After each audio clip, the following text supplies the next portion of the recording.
Do you support black businesses? Listen, I support black business because I am black business. Black Business Expo, one of the largest business showcases in the history of black business in the world. The world! Sign up today at www.blackbusinessexpousa.com or call 919-308-9090. I am black business. I am black business. From the moment I wake until the time I sleep, I am black business. I am black business. Are you black business?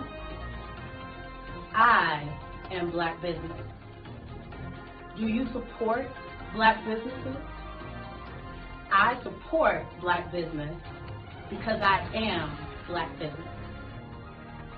Black Business Expo, one of the largest business showcases in the history of Black America in North Carolina. Black Business Expo, one of the largest business showcases in the history of black business in the world.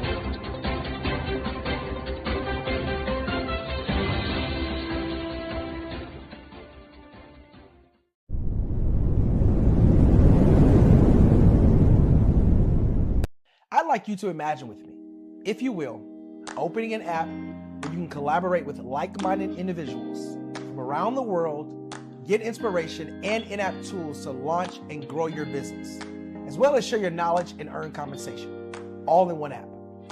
Well, the name of that app is Truso, short for Truly Social. Hi, I'm Matthew Newman, the founder and CEO of Truso, a new concept in social media.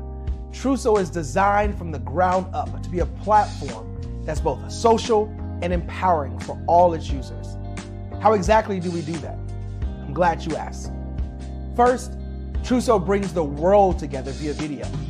Psychologists assert that video provides a significantly more effective connection than audio only. When you enter a community on Truso, you're face to face. Second, on Truso, you don't have to have 1 million followers to monetize. Our business model allows all hosts and moderators to monetize, no matter the size of your following, by 1, producing fee-based content, and 2, inviting others to join the platform as subscribers. Even more, Truso has an in-app resource library with over 100 free resources, forms, and documents to help you build your brand and grow your business. Third, Truso is inclusive. The deaf and hard of hearing communities make up 360 million people worldwide. Unlike audio-only apps, Truso embraces its community, providing a networking platform that allows them to participate via video and closed captioning. We even have a deaf and hard of hearing foundation in the works as well. Fourth, Truso is both social and safe. We refer to Truso as a virtual extension of the beauty shop, barbershop, and brainchild of the community. A place where there's laughter, along with wisdom, growth-oriented conversation, and genuine connections in a safe space. Truso even has proprietary security to ensure we maintain a safe environment for everyone. Where are we at now? Truso is live, y'all. We've launched in beta, and we're acquiring users daily.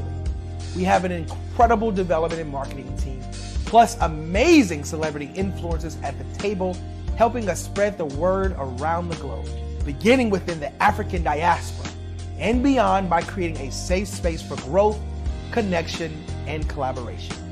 We're truly excited about Truso. We've created something special for which there is a global market. And we invite you to embark on this journey with us as a shareholder. The future for Truso is truly bright. Join us and let's go there together.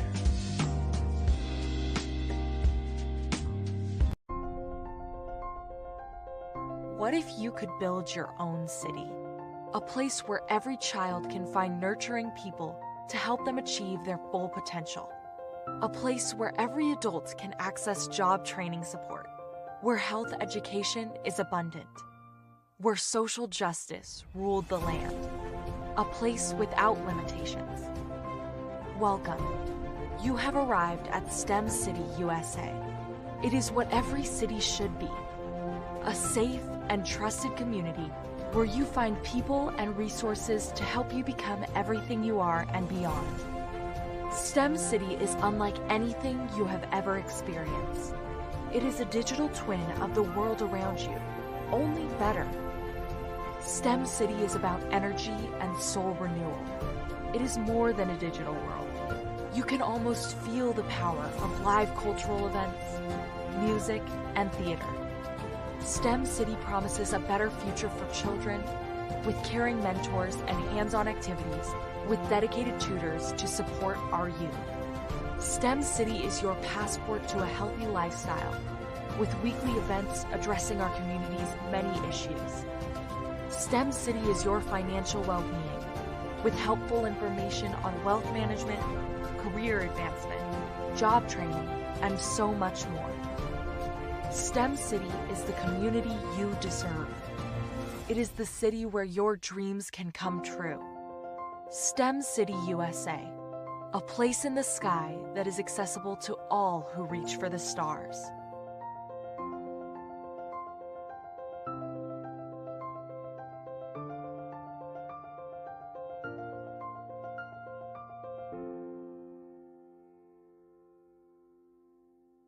The Black Business Expo's mission is to raise funds for high school seniors going to college or K-12 entrepreneurs. This expo is a fundraiser for students. Please, you may go to www.blackbusinessexpousa.com to donate to the scholarship fund or use the Cash App at $BBXUSA. Our goal is to give laptops and up to $5,000 to 10 students. Students can register online at www.blackbusinessexpousa.com. Every dollar counts. Please donate to the Black Business Expo USA Scholarship Fund. In the heart of America, there are dreams waiting to be realized. Dreams of owning a home, creating a haven for families, and building a future. Yet, there are 13 million mortgage-ready home buyers and nearly 20 million renter households who have the credit and income to qualify for a mortgage, but remain left out of the home buying process. These potential home buyers are in urban and rural America, where dreams should flourish. The big banks, the giants of finance, have all exited the mortgage lending business, decreasing their lending footprints across America. They are no longer present and active in these communities. Instead of offering opportunities for home ownership, some of these banks have chosen a different path. They have decided to become mega landlords. They have chosen to invest billions of dollars in rental homes, leaving potential home buyers with fewer options and stuck in a cycle of renting without the chance to build equity and create a legacy for their families. Here is the shocking truth. A report issued by the Home Ownership Council of America revealed that if lenders were to step forward and serve this underserved market, they could conservatively increase their loan volume by $1.5 trillion. $1.5 trillion. This is $1 trillion business opportunity, ripe for the taking.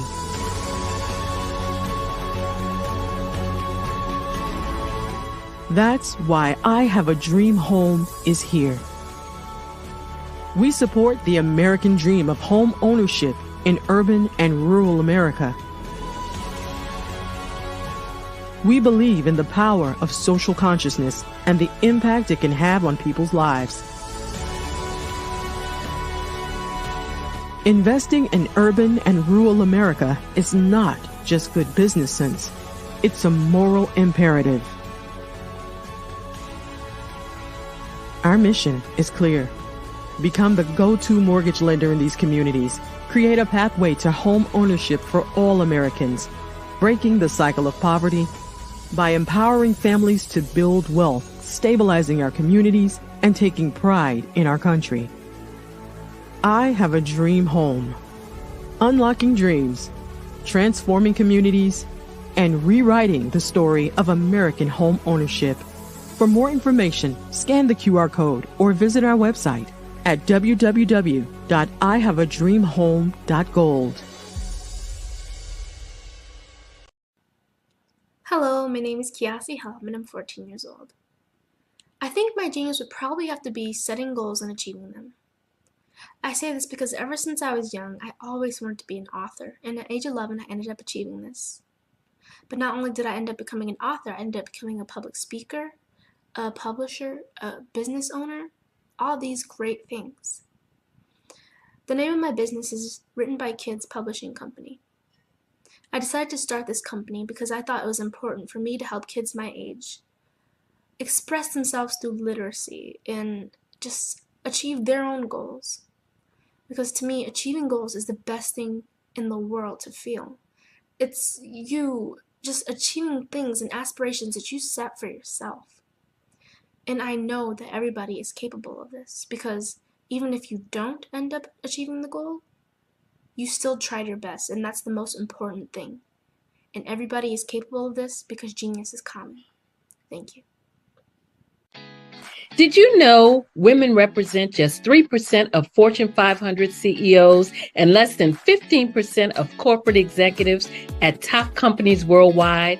Have you wondered what the secrets are to getting into the top ranks, whether in the private or public sector? Do you want to figure out how to stop being held back in your career or passed over for promotion? Then you're in the right place. Hi, I'm Dr. Madeline Ann Lewis, President and CEO of the Executive Women's Success Institute. I have decades of experience in the military, the federal government, and corporate America, and my mission is to help women succeed and tap into their full potential. I want to reach 1 million plus women around the world to become the leaders they are meant to be. So if you want to move into a management or executive level position, or maybe you are a female veteran transitioning out of the military into business entrepreneurship, then reach out to the Executive Women's Success Institute at 301-693-3284. Let us get you on the fast track to success.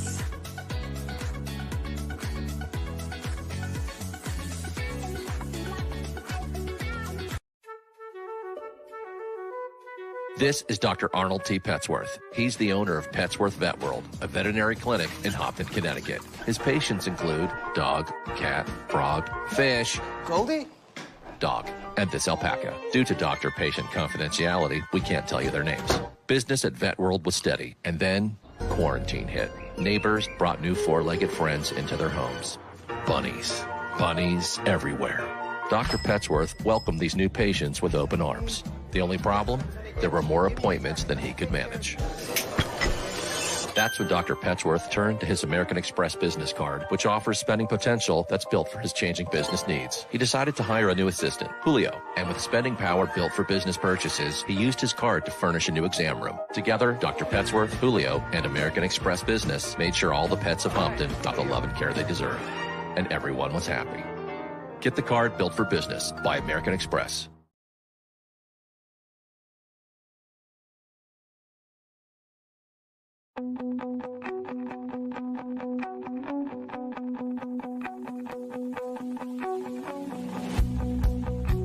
I am Black business. From the moment I wake until the time I sleep. Yes, I am Black business. I am Black business. Tell me, are you Black business? I am Black business. Do you support Black businesses? Listen, I support Black business because I am Black business. Black Business Expo, one of the largest business showcases in the history of Black business in the world. The world. Sign up today at www.blackbusinessexpousa.com or call 919-308-9090. I am Black Business.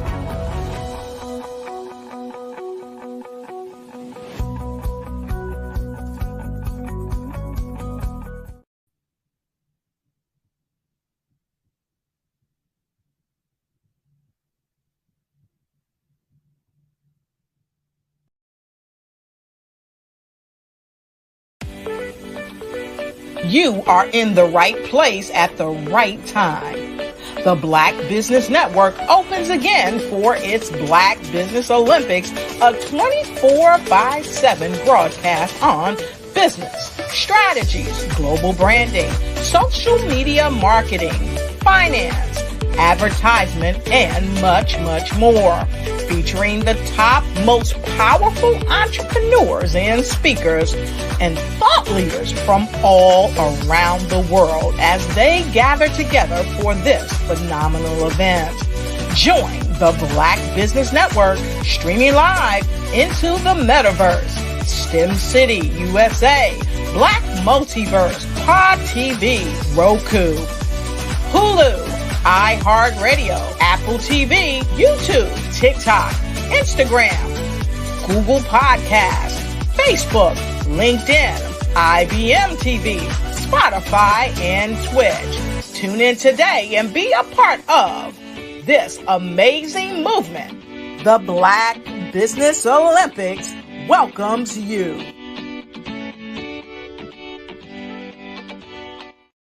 The Black Business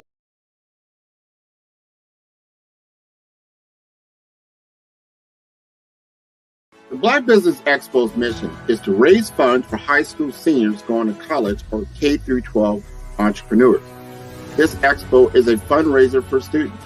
Please, you may go to www.blackbusinessexpousa.com to donate to the scholarship fund or use the Cash App at $BBXUSA.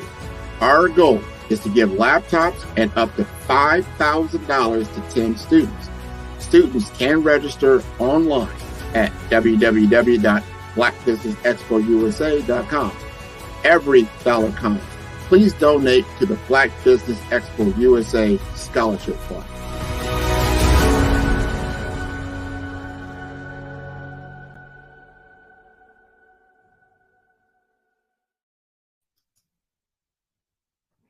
Hello, good afternoon. I hope you're doing well. It is Tuesday the 22nd, right? Yes, Tuesday the 22nd. And I'll be your moderator for today. My name's Angela Baptiste, and we'll be talking with some wonderful people today and getting to know and learn more about their business. So I look forward to a great day. Now,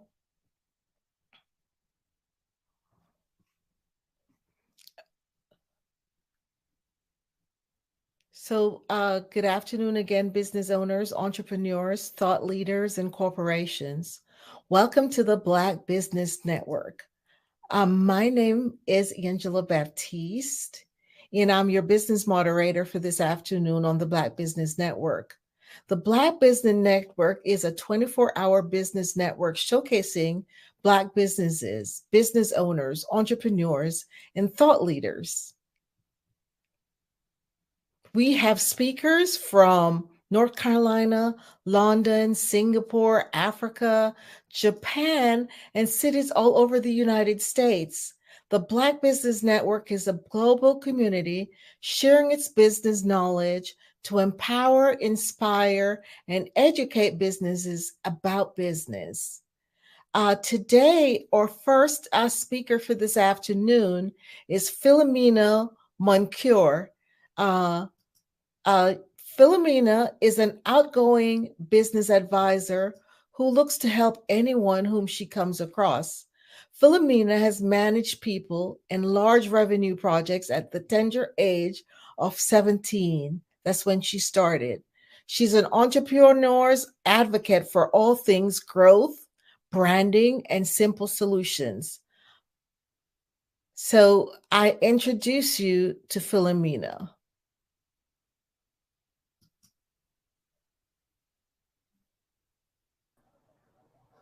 Hi, Angela. Hi, Philomena. How are you doing? I'm doing well, and thank you for introducing me and just having me on this platform. I'm so excited to share. Such a pleasure to get to meet you. And always remember, genius is common, and I'll see you on the other side. Perfect. Thank you, Angela. Hi, everyone. I'm Philomena Moncour, as Angela introduced me. I'm here in Florida, Orlando, sunny Orlando, Florida. And I am just one of these folks who awesomely introduce different business owners to other people. I love networking. I love to just learn what are business owners facing. What is it that you're challenged with? But before I start sharing with you some different tips, some different things that you can use in your business starting today, who am I? And why do I have this leverage to share with you? Well, I'll tell you my backstory and why I'm so passionate in what I do. My parents are from Haiti. And as many people may know or may see in the news, it's an impoverished country, but it's full of love and full of just heartfelt giving. And so when my parents came to this country, they instilled hard work, compassion, love, and everything for the humankind. So watching my parents be entrepreneurs in a foreign land with a foreign language, I watched every single day that they would wake up, they would go to work. They would not cry or have apologies for things not going exactly as they wanted, but they worked harder. They took every bump in the road as an example or as a lesson. So growing up, I saw how entrepreneurship, it's rewarding. However, it's very, very challenging. So in high school, I wanted to just get my hands into small business and learn as much as I could. So therefore I can help my parents. That was the big goal. The big goal was to help mom and dad. Ultimately, I fell in love with helping small business owners.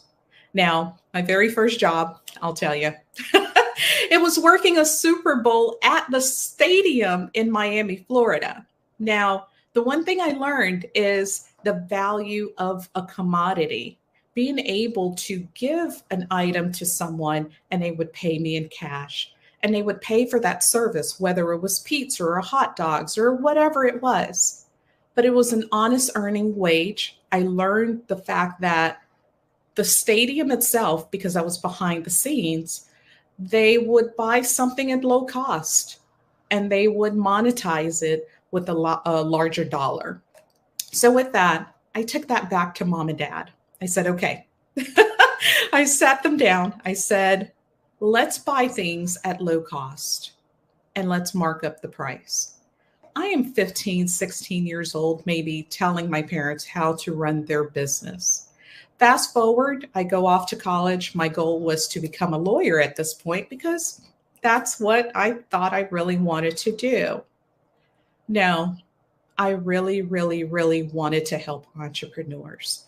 At this point, my siblings, they were starting their own businesses.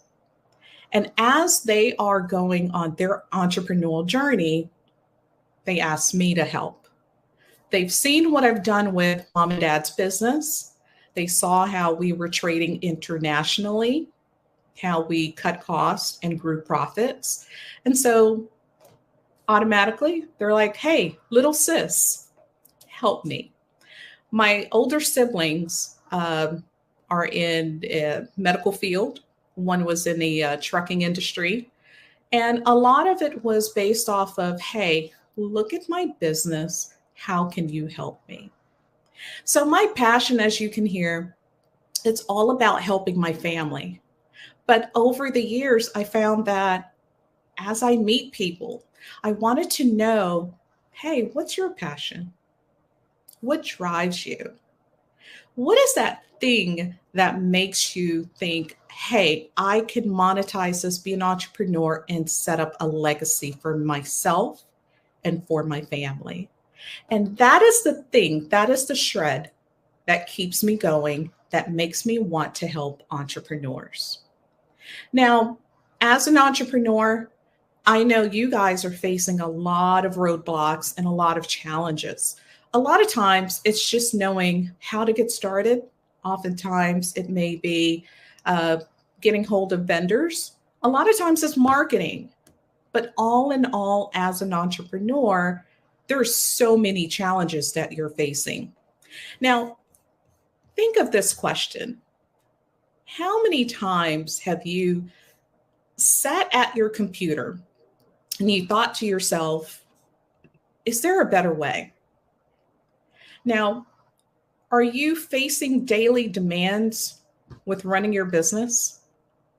Is there something that's always taking up a lot of your time? I want you to do this. Grab a piece of paper. I want you to write down 3 things that you do on a daily basis for your business. I'll give you some time to write those 3 things down. Now, I want you to add another 3 items, things that you know you cannot end the day without doing for your business. That makes a total of 6 items that you're doing for your business every single day. Now, are you wavering between a few different things that you're not putting on this list? Chances are you are. Chances are there's a few other things you would love to put on that list, but these are your top 6 things that you feel you have to do every single day. Now, what I want you to do with your top 6 items that you put on the list, right next to them, if you could, put how much time it takes for you to delegate for that task item. How long does it take for you to complete it? I'll give you a minute to do so. Now, some items may be 15 minutes, some may be an hour, some may be 30 minutes. But what I want you to do is just have an insight on how long it takes for you to do just 6 things in your business. Now, let's take a step back. What is your morning routine? What is your afternoon routine? Do you have a routine at all? And what does that look like? Some people say that there is a work and life balance. Some coaches will even say there's not really something called life and work balance. But as an entrepreneur, you're always trying to balance multiple parts of yourself and your business and your family and everything else that's involved in your life. Now, looking back at your list, do you feel like there's some other things you may have put on that list instead? Are there a couple of things you feel that maybe it's not that important and you want to cross off? Feel free to. The goal of this exercise is to identify some of the things you find that are extremely important that you must do every single day. Now, that was a very generic list.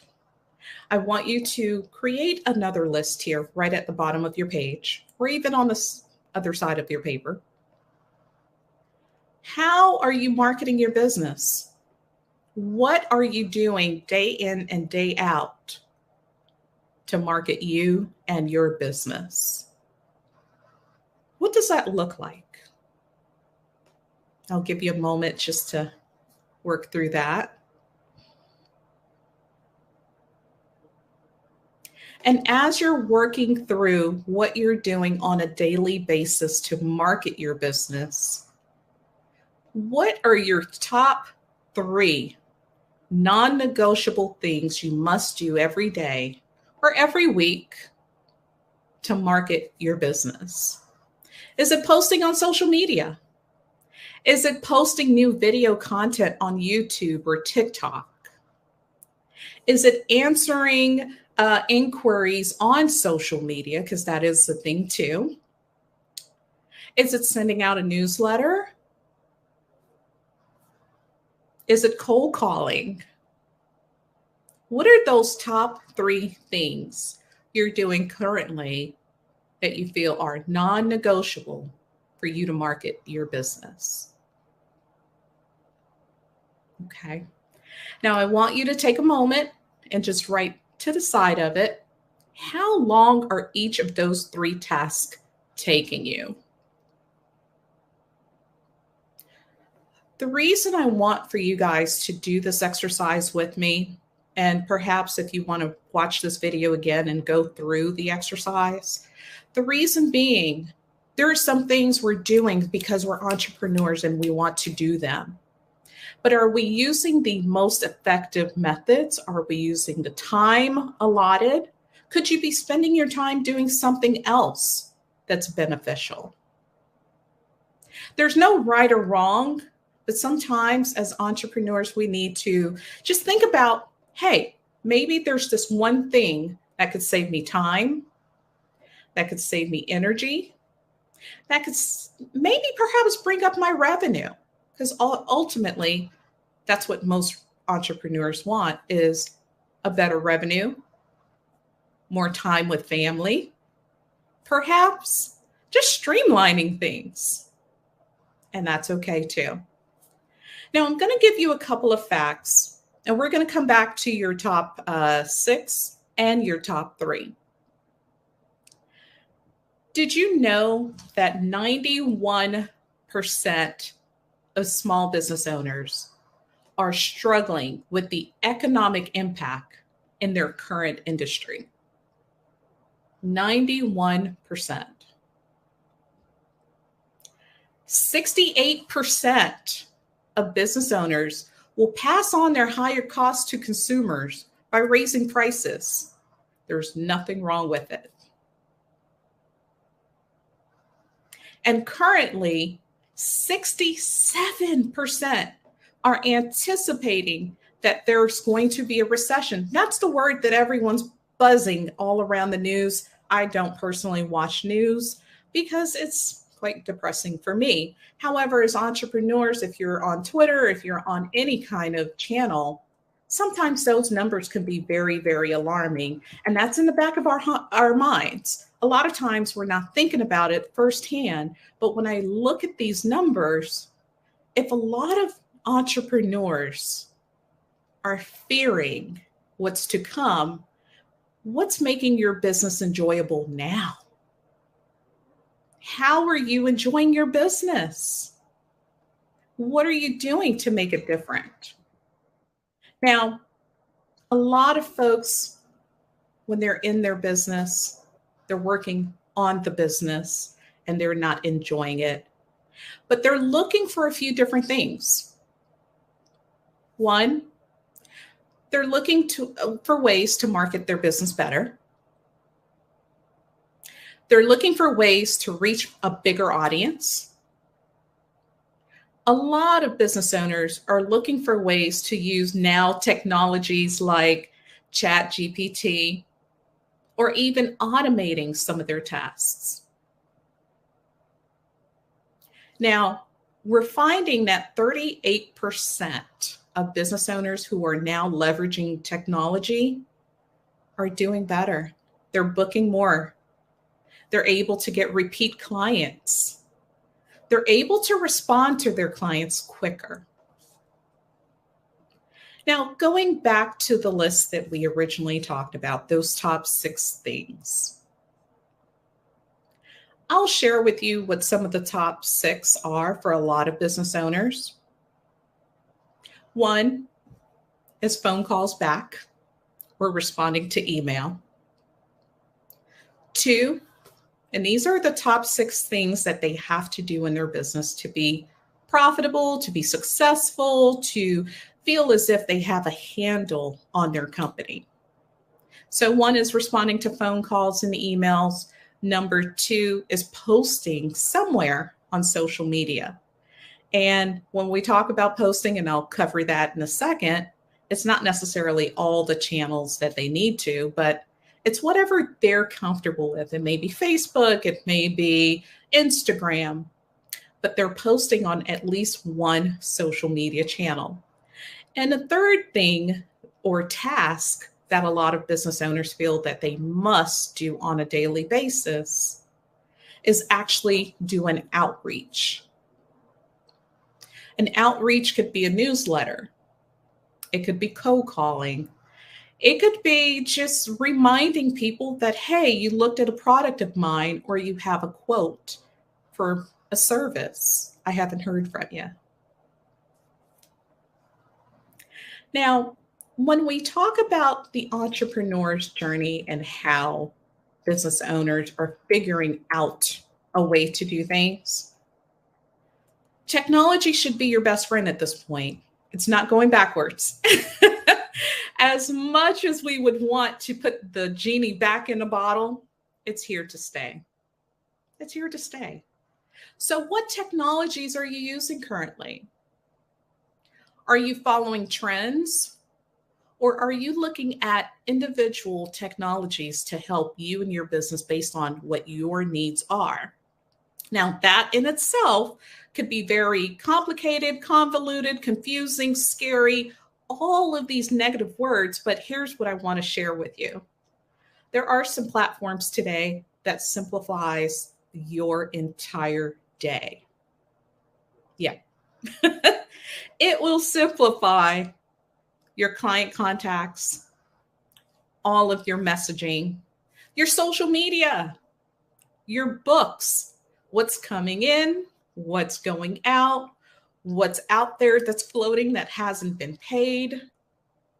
There's a lot of technology. I just wish that our Black business owners would not be so afraid of technology. The caveat is not to have so many systems in place.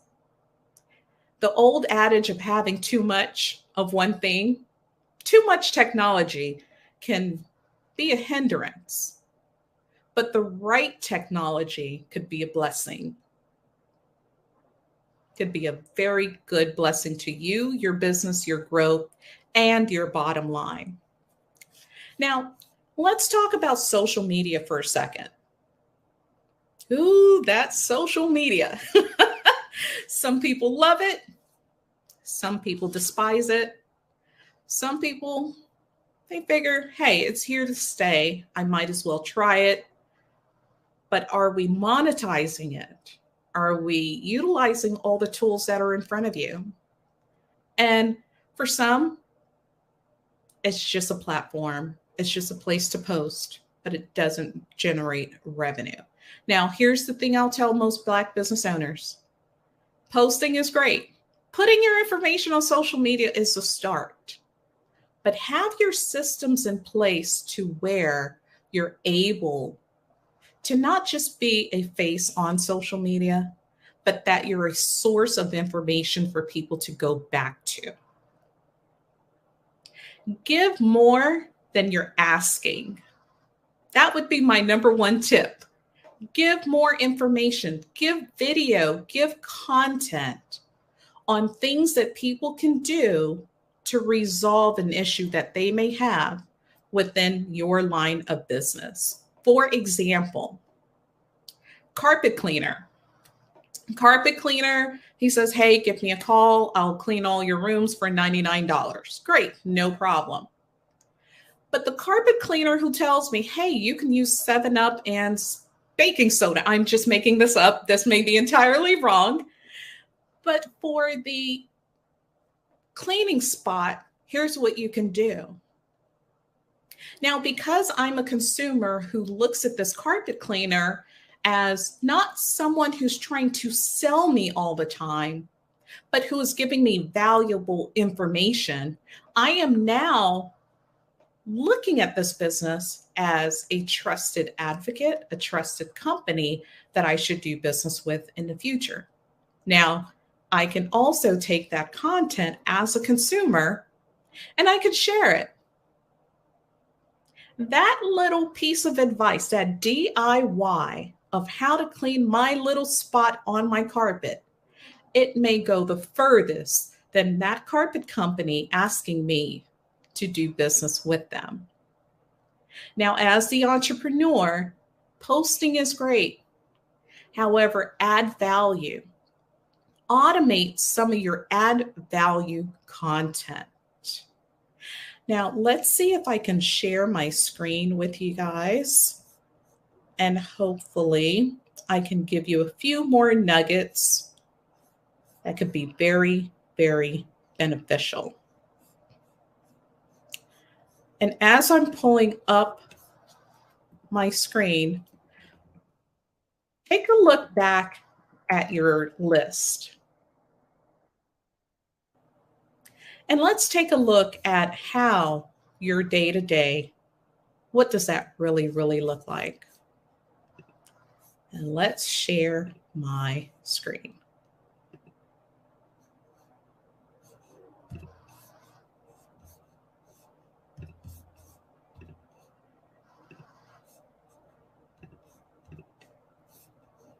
Perfect.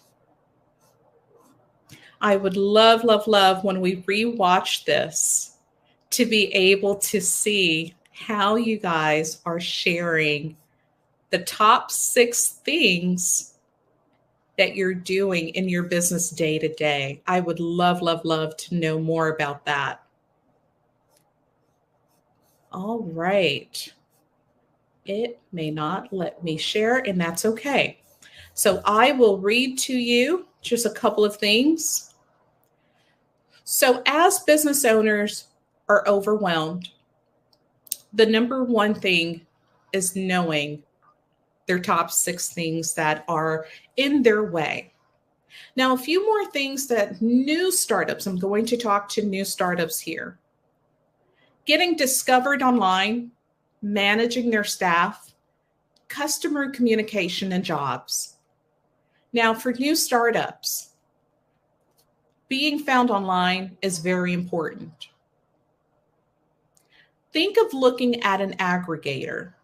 An aggregator can be something similar to Thrive or Yext. These are where you put your name, your phone number, your web address, and it pushes it out to the entire web for you. So those are things for the small business owner, the startup who wants to get their name out. Another platform I want you guys to consider is looking at how you can manage everything in one platform, which is Thrive. THRY, V as in Victor.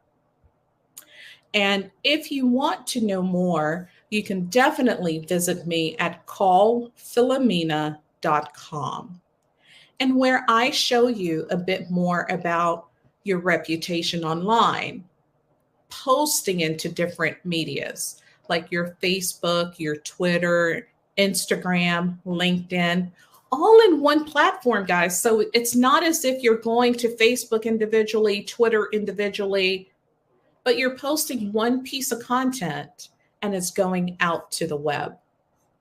The other things you're considering is, how are people able to book with you or purchase from you? Are you making that simple? And if you're not, then that's also taken up more time in your day. Are you looking at your calendar? Are you integrating your calendar with your website? So maybe someone has a question. They may have a simple question that differentiates with them pulling out their credit card to do business with you, or them just walking away and saying, not now. Putting a calendar on your website for maybe a 5 or 15-minute phone call makes a huge difference. Another thing I want you to consider is your call to action. Making sure that your website now feeds into your tool. What does that system look like? Are you making it easy for me to do business with you? Now, let me take a step back again. Your top 6 things that's on your list, your day-to-day tasks that you must do in order for you to feel as if it was a productive day. Are all of those 6 things intertwined into one system? Are they spread out? Are they sporadic? Are they built into your website? Is it all around marketing? What does that look like? And how does it make you guys feel that, hey, I can't do this every day. I need to manage better. That is that breaking point for entrepreneurs. Here are 3 things I want you to do. I want you to take a look at the list that you've written down. And if you haven't, that's okay. Take the time to do so. You owe yourself the exact moment of knowing, hey, can I do better? And can I make this a better business? So here are 3 things I want you to do.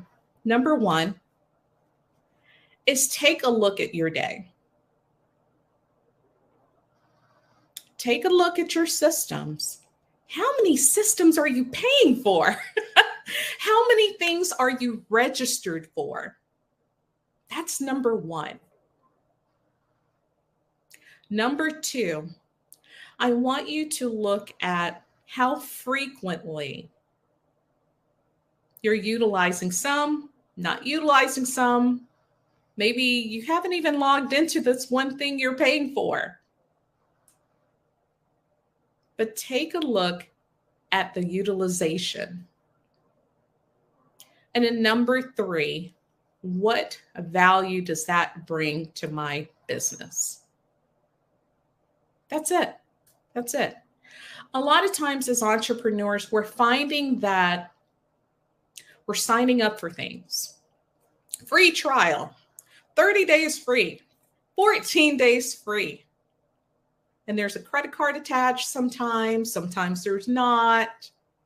But your inbox is flooded and flooded and flooded and flooded with lots of different systems, lots of different technologies. Some you haven't even touched. Why? Is it something new? Is it something someone referred you to? Is it an ad you saw on Facebook, perhaps? Stop signing up for stuff. I will be that big sister of yours to tell you, stop signing up for things, especially if it's not helping you, especially if you're not utilizing them. It's just taking up space. It's an extra email you have to delete. It's an extra something you're going to have to unsubscribe to at some point. Now, what if I told you that there's a technology? There's a few, quite frankly, there's a few technologies that will help you with your online listings, your website, your social media, your invoicing, your appointments, your communication with your clients, your document storage, your responses, getting reviews on Google, getting reviews on Facebook, marketing automation. Ooh, big fancy word. What if I told you there's systems that can do all of that in one dashboard without you having to clutter your emails, sign up for this for 30 days? What if you were able to manage the help that you have in your business? Maybe it's a VA, maybe it's your staff. You're able to delegate different tasks to different people. How much time would that save you? Better yet, how much money would that save you? Here's another question. How much money would it make you? So remember some of the top things as an entrepreneur. It's saving us time, saving us money, and making us money. To me, those are some of the top 3 things for entrepreneurs that they're always talking about when it comes to marketing or even software or systems. Is who can save me time, save me money, and help me grow my business. Now, as you're looking around the internet and you're looking for systems, some of the things I want you to consider are going to be a few different things. Number 1, look to see how they integrate with other systems. Are they on the Google Play Store? Are they on the Apple Store? The reason I want you to consider that is because they go through rigorous testing for security. Apple does not want a software on their platform if it's not secure. Number 2, does it play well with social media, your Facebook, your Twitter, your Instagram? Google My Business. Does it play well with that? Thirdly, I want you to think about, how am I going to use this system? What are the top 6 things from my list that it's going to solve? Because again, I don't want you signing up, getting new systems, putting things into place if it's not going to solve anything. And lastly, see what it's going to replace in your day-to-day. Meaning, does it take it off your list? Does it take it off your desk? Does it make your life easier? Now, a lot of people will ask, Philomena, I don't know what to use. That's okay. There are tools out there who can help you, and I can certainly help you figure out what's best for you. What's best for one business is not necessarily the best tool for the next company. Every company is different. Every business owner is different. All of your goals are different. So look at what's going to be best for you. One of my favorites, I'm a little partial to it, it's Thrive. I love this software for what it can do, what it does for business owners, which is grow revenue and save time and save you money. I'm going to share just a few numbers with you that I think you'll appreciate. So with the Thrive software, in just 60 days, we were able to see a 25% increase of new clients. 25% more new clients. What business owner couldn't use that? In that same time frame, we saw 61% new clients appointments booked. That means we were able to not just get their clicks from their website, their social media, but we're able to get 61% more booked appointments. And then in over a year, 86% more revenue through those same bookings. So it's not just that they booked an appointment, but there was also some nurturing that happened.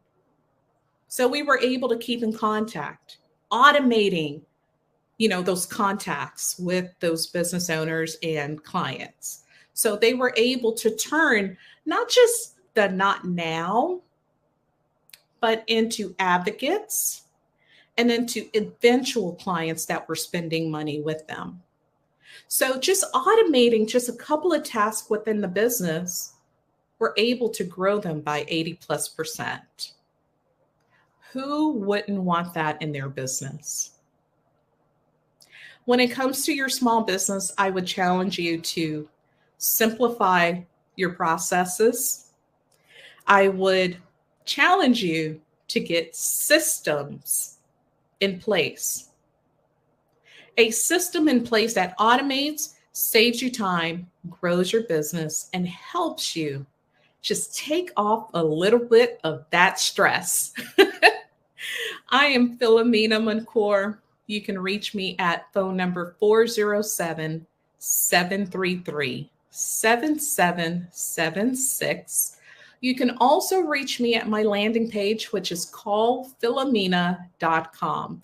That's CALLPHILOMENA.com. I am so grateful for you watching this and having me participate in the Black Business Network. They're doing amazing, amazing things for our community.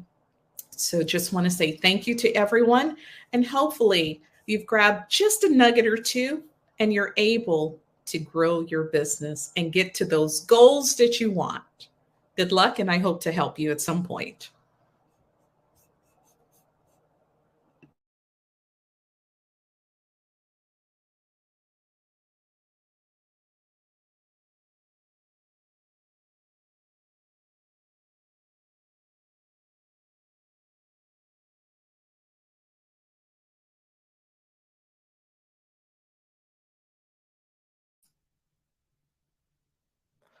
Thank you, Philomena, for giving us this wonderful tips. Mark for marketing our business as entrepreneurs. What a blessing that is, a great information that we could all use. So thank you so much.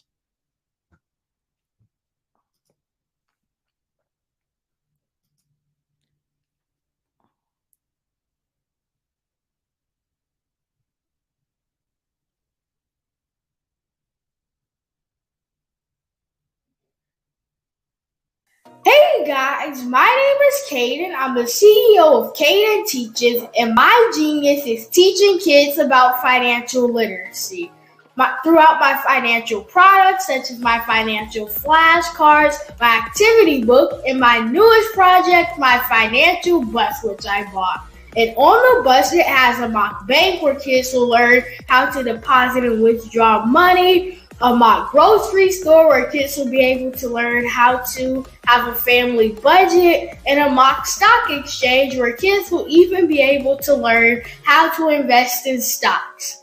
Now, I decided to start teaching kids about financial literacy because I find that most kids graduate high school without even knowing the basics about financial literacy. And I feel if I were to teach kids about financial literacy, that I would be able to help kids tap into their genius.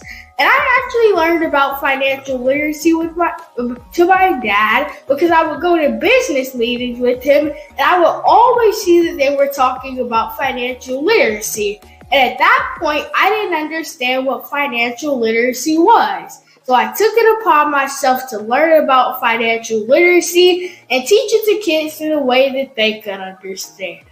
But I want you guys to help me help kids tap into their genius by going to my website, cadenteaches.com, and you can sew into me in my financial bus by going to my GoFundMe link.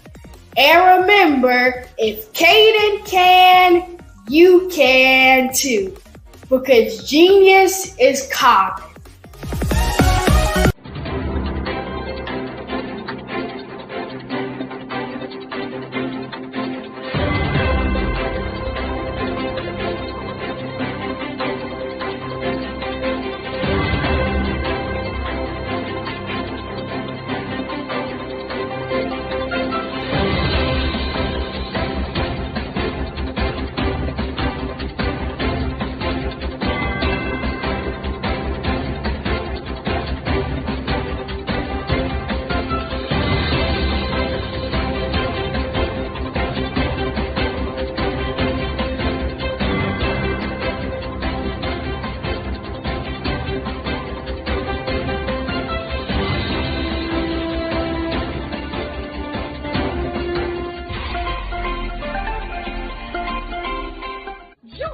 Dr. Eric Kelly III and a host of phenomenal speakers from all around the globe for this 7-day virtual event that you don't want to miss. The mission of the Black Business Expo is to raise scholarship money from kids all the way from high school, all the way from college. The Black Business Olympics is one of the largest Black business showcases in the world. It is an opportunity for businesses and companies to showcase their businesses globally. We are going to be giving away laptops up to $5,000 away to students.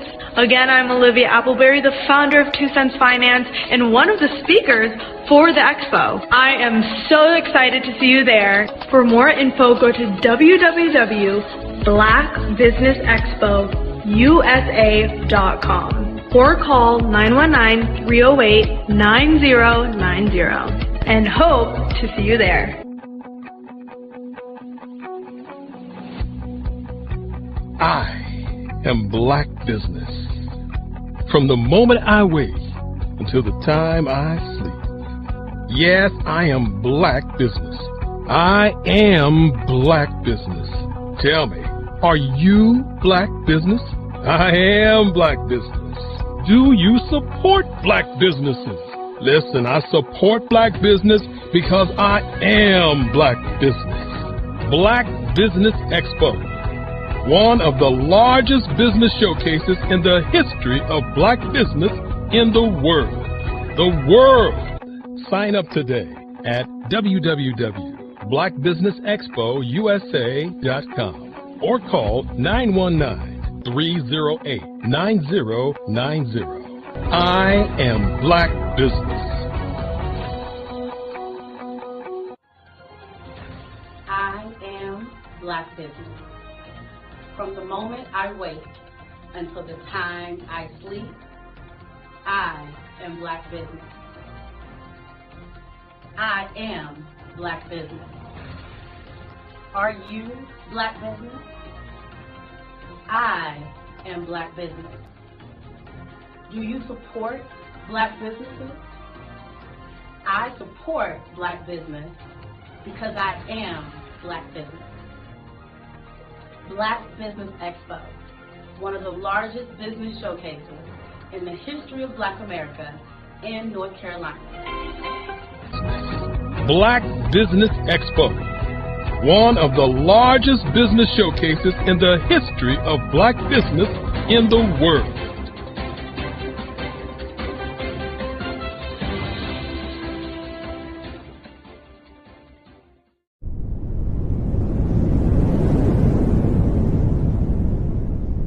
I'd like you to imagine with me, if you will, opening an app where you can collaborate with like-minded individuals from around the world, get inspiration and in-app tools to launch and grow your business, as well as share your knowledge and earn compensation, all in one app. Well, the name of that app is Truso, short for Truly Social. Hi, I'm Matthew Newman, the founder and CEO of Truso, a new concept in social media. Truso is designed from the ground up to be a platform that's both social and empowering for all its users. How exactly do we do that? I'm glad you asked. First, Truso brings the world together via video. Psychologists assert that video provides a significantly more effective connection than audio only. When you enter a community on Truso, you're face to face. Second, on Truso, you don't have to have 1 million followers to monetize. Our business model allows all hosts and moderators to monetize, no matter the size of your following, by 1, producing fee-based content, and 2, inviting others to join the platform as subscribers. Even more, Truso has an in-app resource library with over 100 free resources, forms, and documents to help you build your brand and grow your business. Third, Truso is inclusive. The deaf and hard of hearing communities make up 360 million people worldwide. Unlike audio-only apps, Truso embraces its community, providing a networking platform that allows them to participate via video and closed captioning. We even have a deaf and hard of hearing foundation in the works as well. Fourth, Truso is both social and safe. We refer to Truso as a virtual extension of the beauty shop, barbershop, and brainchild of the community. A place where there's laughter, along with wisdom, growth-oriented conversation, and genuine connections in a safe space. Trousseau even has proprietary security to ensure we maintain a safe environment for everyone. Where are we at now? Trousseau is live, y'all. We've launched in beta and we're acquiring users daily. We have an incredible development and marketing team, plus amazing celebrity influencers at the table, helping us spread the word around the globe, beginning within the African diaspora and beyond by creating a safe space for growth, connection, and collaboration. We're truly excited about Trousseau. We've created something special for which there is a global market. And we invite you to embark on this journey with us as a shareholder. The future for Trousseau is truly bright. Join us and let's go there together.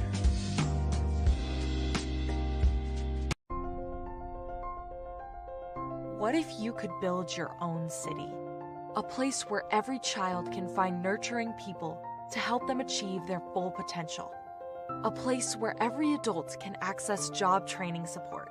Where health education is abundant. Where social justice ruled the land. A place without limitations. Welcome. You have arrived at STEM City, USA. It is what every city should be. A safe and trusted community where you find people and resources to help you become everything you are and beyond. STEM City is unlike anything you have ever experienced. It is a digital twin of the world around you, only better. STEM City is about energy and soul renewal. It is more than a digital world. You can almost feel the power of live cultural events, music, and theater. STEM City promises a better future for children with caring mentors and hands-on activities with dedicated tutors to support our youth. STEM City is your passport to a healthy lifestyle with weekly events addressing our community's many issues. STEM City is your financial well-being with helpful information on wealth management, career advancement, job training, and so much more. STEM City is the community you deserve. It is the city where your dreams can come true. STEM City USA, a place in the sky that is accessible to all who reach for the stars.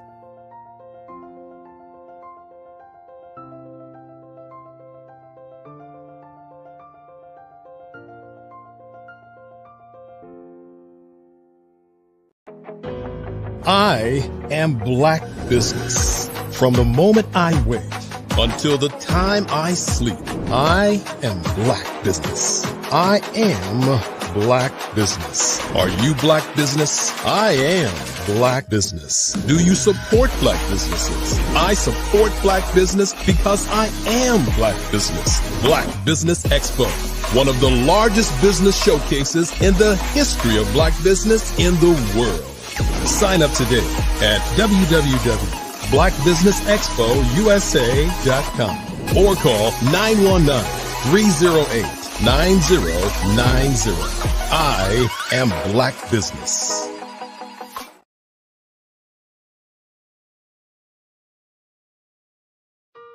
Hello, this is Israel, and I am CEO of Daydreams Interactive and author of Princess Planet. So, genius is common, and as a kid, I loved to daydream. Even as an adult, I loved to daydream.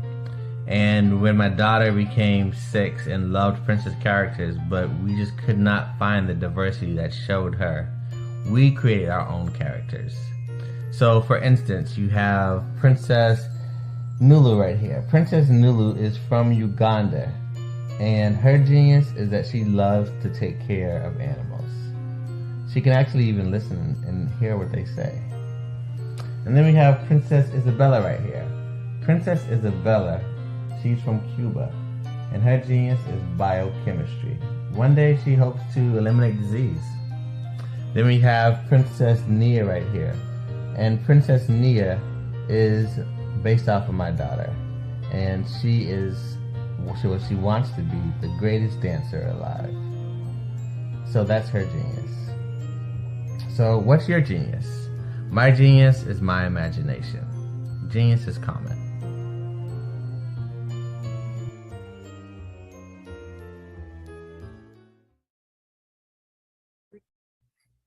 Hey, Ivanka Farabi here. I'm the founder and executive director of Beyond the Shackles. We're a nonprofit that instills hope in the incarcerated, disenfranchised, and their families. But we don't stop there, because what we know is that you don't have to spend one day behind physical bars to be in shackles in your heart and your mind. And we help people to rise up. What is my genius? I'm a life elevation coach and strategist. I'm a motivational speaker, and I help people to navigate the difficult terrain of adversity. Do you know that you can build the most beautiful masterpiece from the rubble that might lie at your feet from the most difficult of times? Well, you can. And I help people to walk out their God-given plans and find their genius. Why? Everybody has genius, because genius is common. Did you know women represent just 3% of Fortune 500 CEOs and less than 15% of corporate executives at top companies worldwide? Have you wondered what the secrets are to getting into the top ranks, whether in the private or public sector?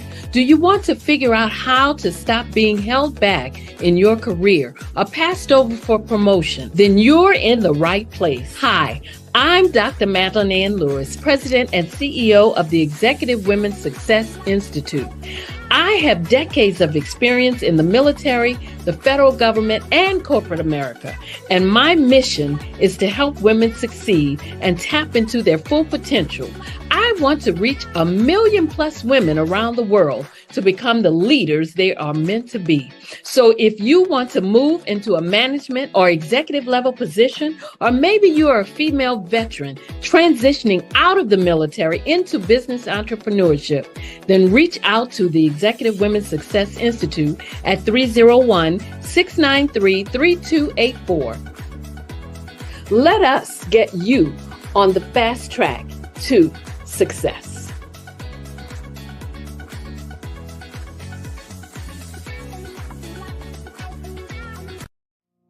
Did you know that approximately 333.34 million businesses exist today, according to a report from 2021? And you may be one of those businesses, or maybe you're not in the business market yet, but you're aspiring to be a business owner. Well, guess what? You're in the right place at the right time. Because let's face it, everything is about timing and opportunity. Hi, my name is Dr. Lotus Richey, and I'm the CEO and founder of the Lotus Richey Coaching and Consulting LLC, along with the Lotus Richey Ignite Show. 15 minutes of success with Dr. Lotus Richey, as well as books to boom your business and bring who you are. And today, I want to bring this amazing message to you about the Black Business Network and the Black Business Olympics. See, the Black Business Network and the Black Business Olympics is designed to help people just like you, that's right, that look like me, to take their business to the next level. Not just in your front yard or your backyard, but globally. The Black Business Network and Black Business Olympics is designed not to just help you survive, but to help you thrive.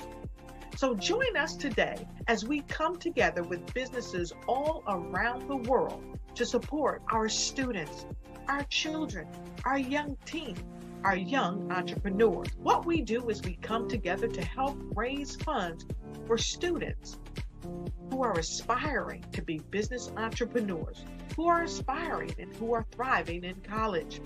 We endow them with a wonderful opportunity to gain scholarship of either a laptop or several thousands of dollars.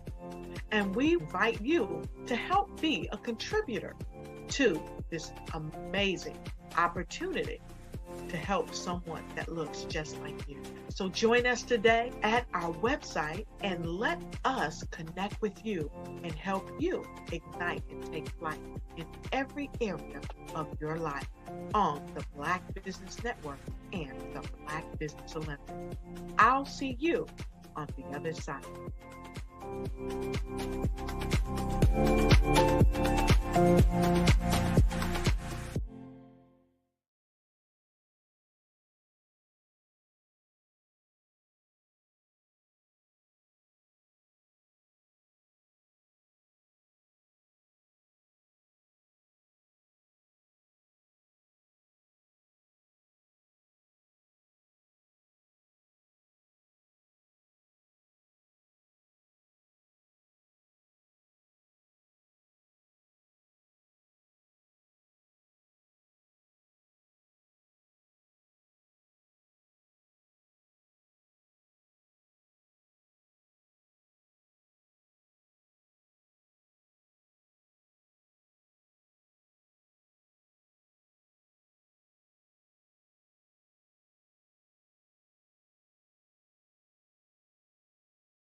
Prepare for what's coming and dominate in economic winter. Stand strong and thrive by showcasing your great products and services globally through the Black Business Network and Black Business Olympics. The Black Business Network has showcased over 2,000 companies with over $7 billion in sales each year. Over 10 million attendees have viewed the rebroadcast each month. Through the Black Business Olympics, unique styles of business training and mentoring are turning students into business owners and entrepreneurial warriors who will dominate in any economy. Gain the ultimate advantage of the Black Business Olympics, 7 days of unbelievable topics and speakers speaking around the globe. Donate your time and experience to provide expertise and scholarships to students worldwide and change the world. Now, more than ever, new insights, tools, strategies, and capabilities are needed. This is your chance for a major presentation to the world. Fill out the form and join the more than 2,000 speakers who have presented to over 200 countries. Join the Black Business Network streaming live into the Metaverse, STEM City, Black Multiverse Enterprises, Hulu, Amazon, YouTube, iHeartRadio, Apple, Facebook, LinkedIn, Pod TV, IBM TV, Spotify, and Google Podcasts. Sign up today. Spaces are limited, and we will see you there.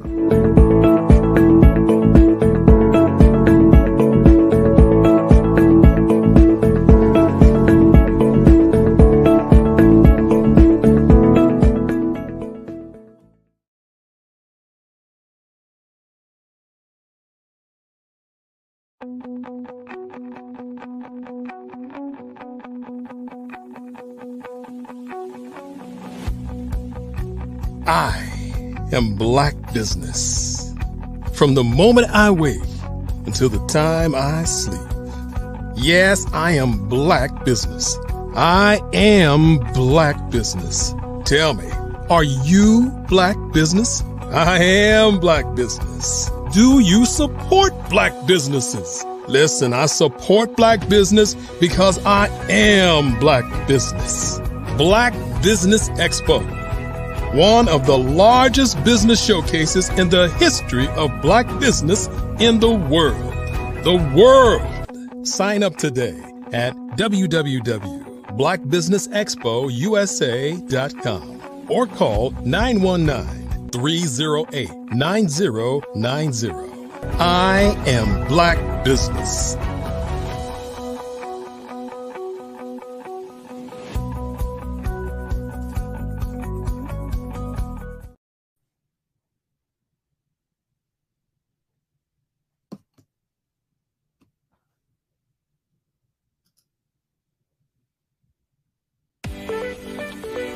You are in the right place at the right time. The Black Business Network opens again for its Black Business Olympics, a 24/7 broadcast on business, strategies, global branding, social media marketing, finance, advertisement, and much, much more. Featuring the top, most powerful entrepreneurs and speakers and thought leaders from all around the world as they gather together for this phenomenal event. Join the Black Business Network streaming live into the metaverse, STEM City, USA, Black Multiverse, Pod TV, Roku, Hulu, iHeartRadio, Apple TV, YouTube, TikTok, Instagram, Google Podcasts, Facebook, LinkedIn, IBM TV, Spotify, and Twitch. Tune in today and be a part of this amazing movement. The Black Business Olympics welcomes you.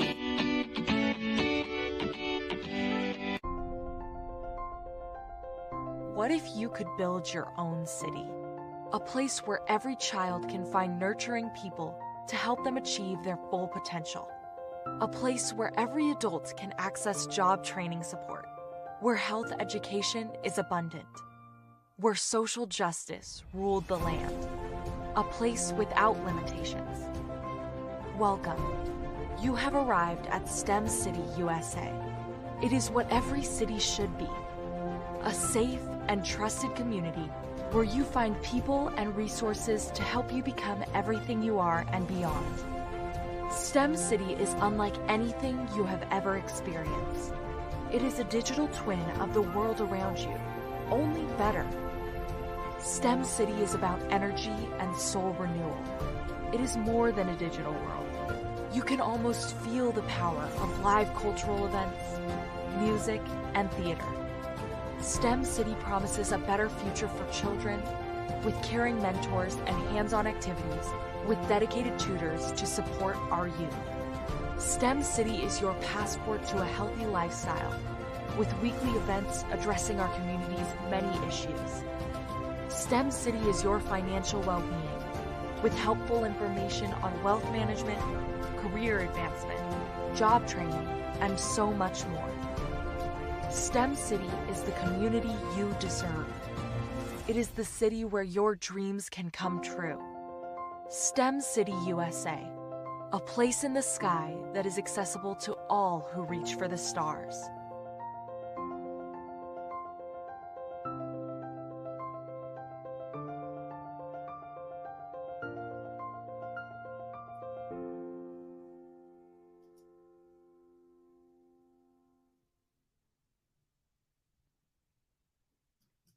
Good afternoon, business owners, entrepreneurs, thought leaders, and corporations.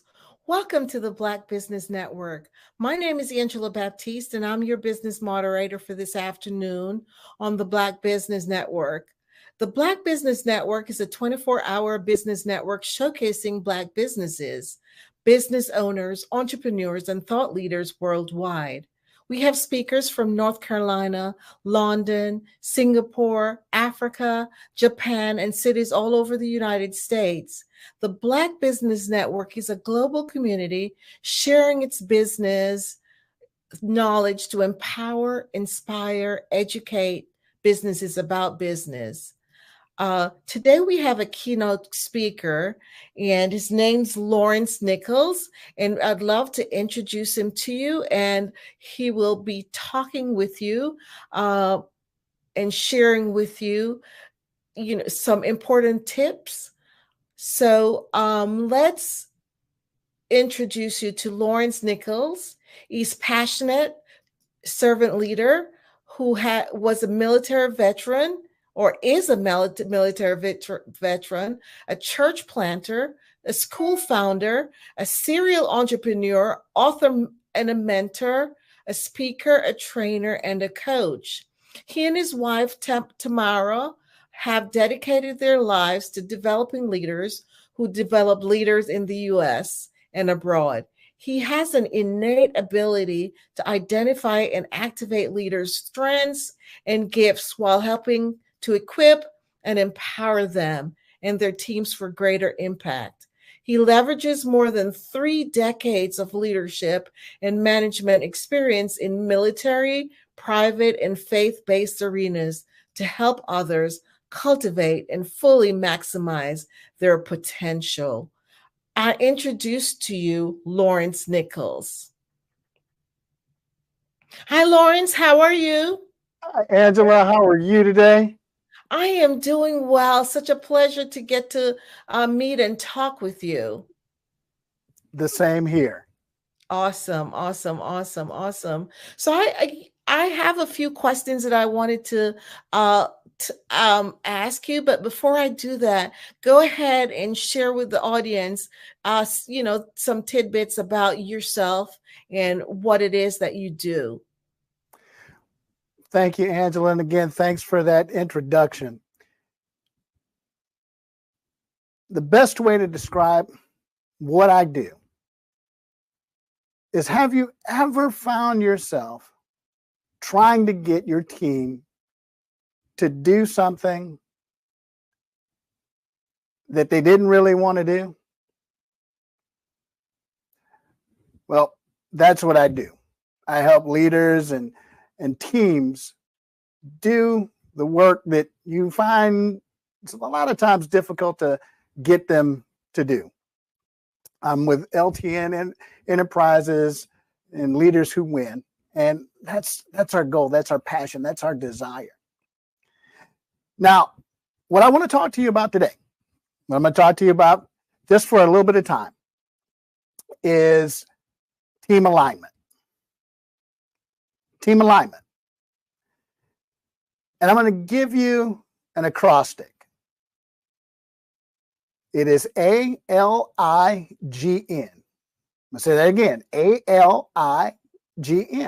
Align. It's just as simple as that.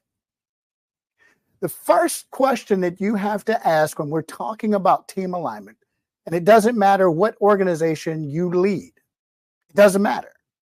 It could be your family, it could be in the military, it could be in the corporate space, it could be in ministry, it could be in a hospital setting, it could be in education. It does not matter.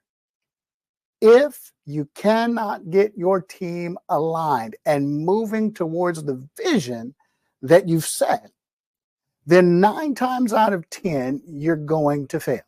Matter of fact, I'm almost inclined to believe that that number is 10 times out of 10. Why do I say that? Team alignment is what causes your team to be empowered to the degree that they can achieve great things.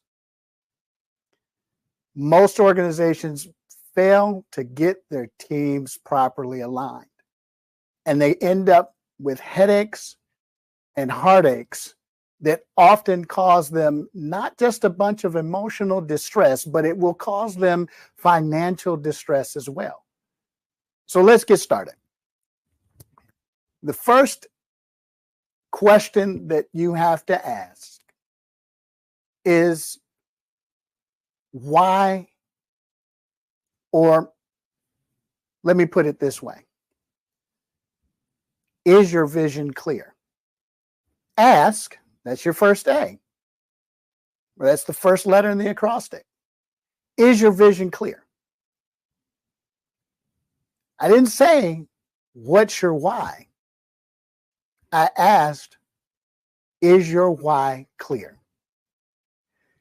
You've got to ask that question because that's going to be the fire that fuels you to develop your team, to build your team. All too often, we are excited, especially as entrepreneurs and small business developers, about moving our vision forward, but we lose sight of our why.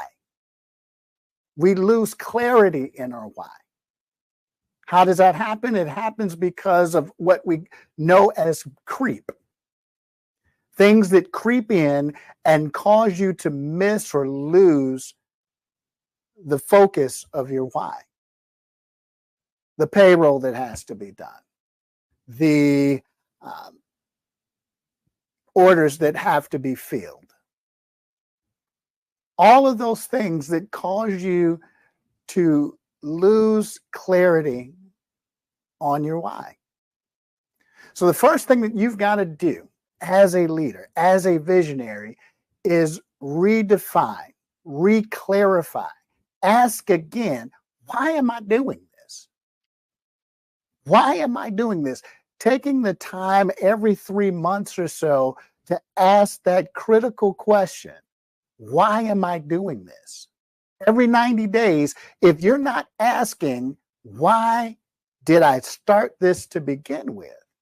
You could very well find yourself at the end of 2 years, 3 years, 5 years, 10 years, absolutely hating what it was that you started.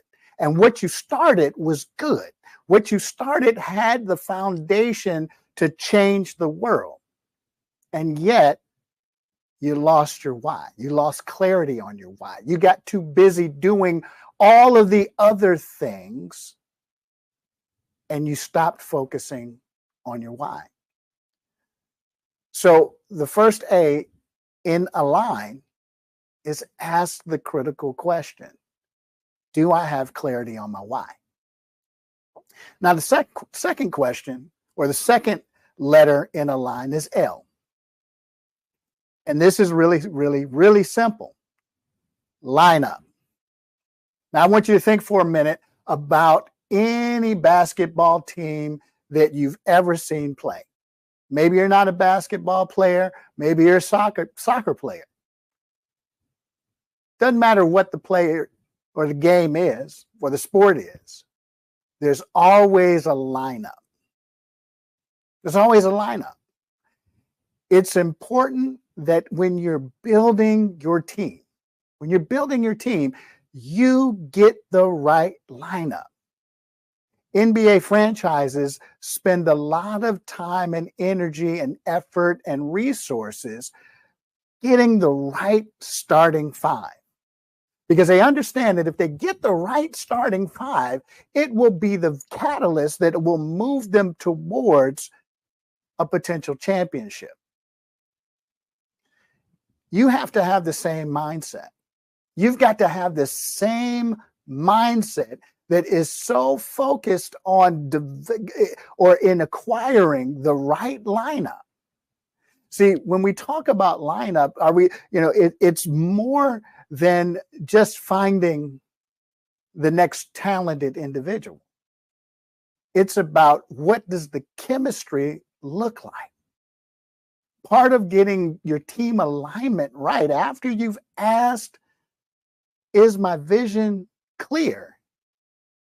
Then being able to place people in your vision to see it come to pass.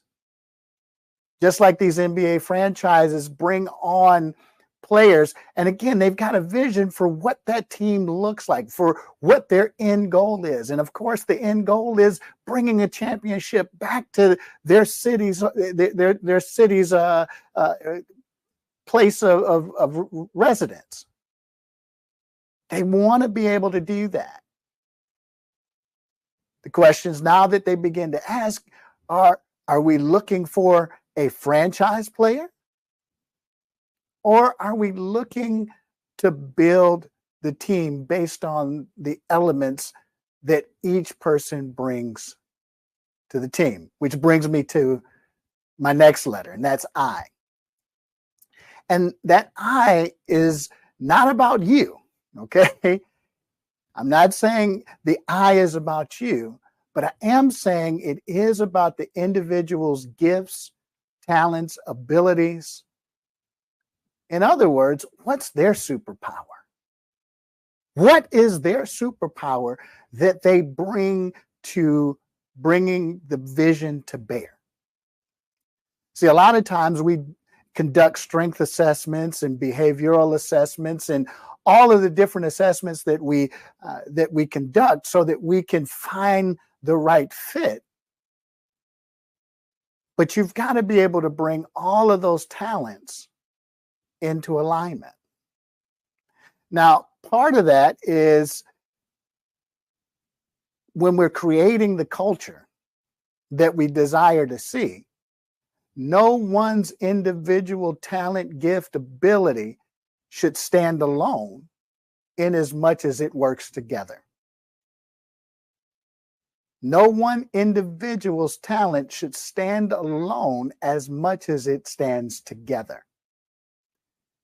That is absolutely key when you bring about the ignition to that team. So what you're looking to do, that I is not necessarily about the individual, but how can I ignite the individual's authentic self? How am I able to ignite that individual in a way that all of the gears on that team are firing up and everybody can move forward, move the vehicle forward towards the championship win? So I've got to ask for that clarity of my vision. I've got to get the right lineup. I've got to make sure that the talent is there. But then the ignition is about how do all of the components, how do I ignite the fire in my team towards team concept, towards a team goal. See, we can have individuals on our team that are all about themselves, and then we're wondering why we're frustrated and we're not seeing the results we want to see in our businesses. We're not seeing the results that we want to see in our organizations. We're not seeing the results that we want to see. In fact, we're frustrated because we haven't unlocked the power of igniting the individual's authenticity for the purposes of working together collectively. The next letter is a G. It's a G. Growth. Asking for clarity, getting the right lineup, igniting that authentic individual for the purposes of bringing the team together. But the question that you've got to ask here, and hear me when I say this, the question that you have to ask here is, does the person that is on your team possess the capability and the ability to grow with you?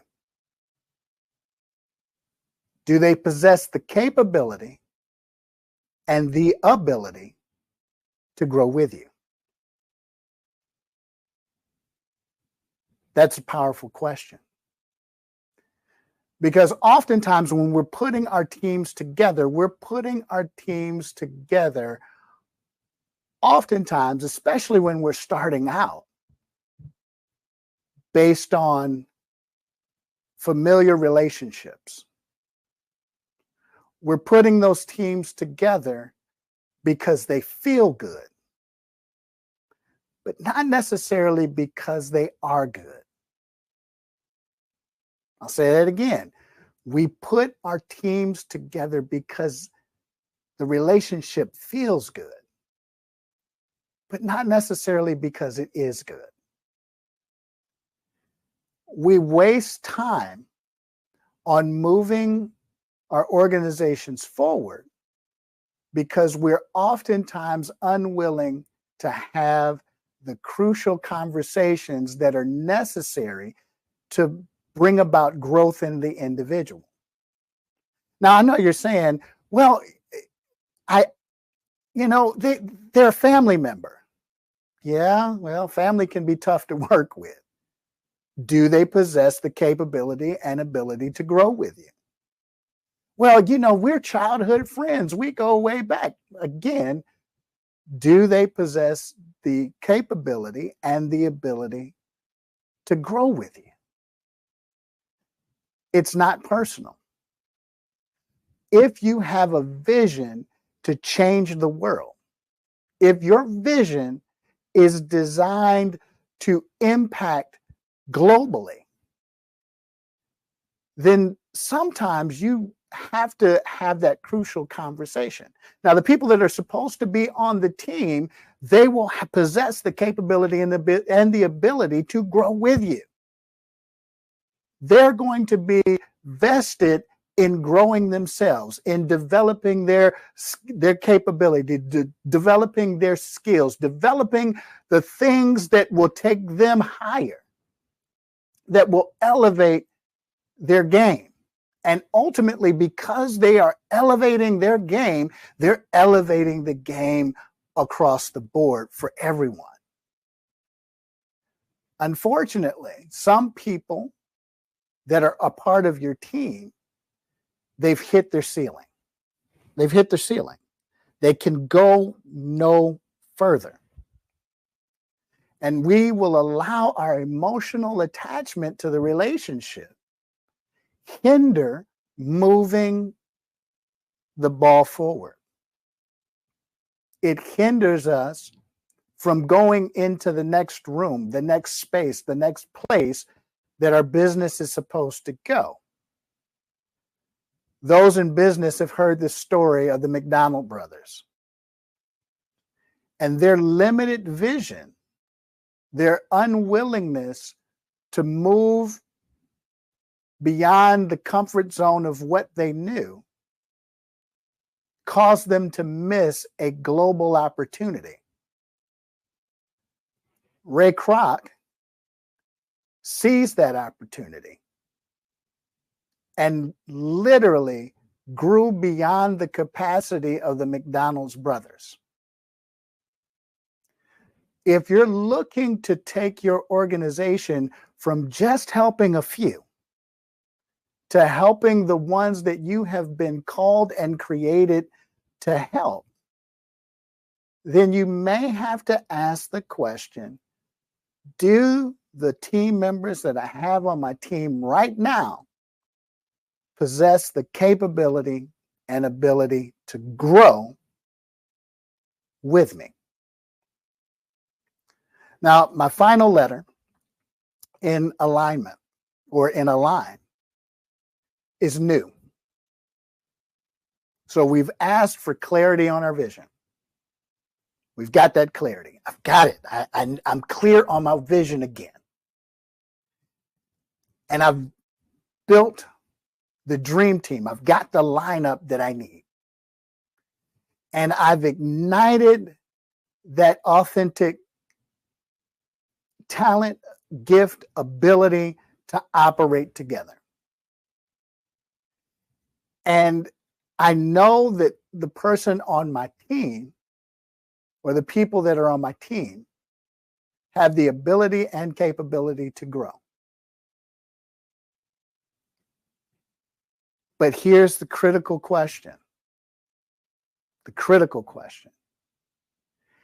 Am I willing to release them when it's time? Am I willing to release them when it's time?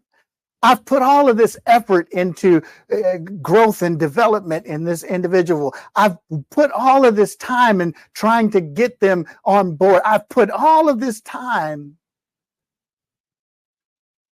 But the critical question is, am I willing to go in a new direction when it's time? Part of the roadblock to success in any organization is the fact that we like all of our toys in our sandbox at our zip code. We want all of our toys in our box in our zip code. In other words, we're not willing to share. We don't want to share. And so we will create narratives that induce limiters in our organization. We say that we're global, but we won't allow the person that should be released into that new territory, that new region, that new area of business to move and flourish into that area. Why? Because we may have become more reliant on them than we should have, when in fact we should have been reproducing them so that we gave them space to grow into their next, to grow into their new. We've got to be able to ask, what is next after we've developed or after we've assembled our team?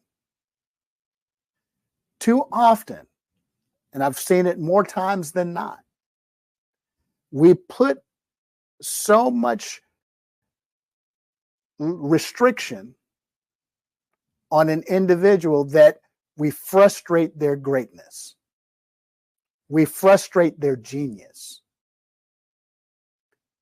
In the Black Business Network, Dr. Kelly talks about and embraces and embodies the fact that genius is common. But you as a leader can frustrate genius if you give genius no place to go. When we as leaders don't give genius an opportunity to expand into something greater, we in fact create hostile environments. Because remember, understand this, your team will only remain as long as you can answer the question, what's in it for them? They may already be asking what's in it for me, and that's a completely different talk in terms of transforming the mindset from what's in it for me to what's in it for them. But you as the leader have to be able to answer that question.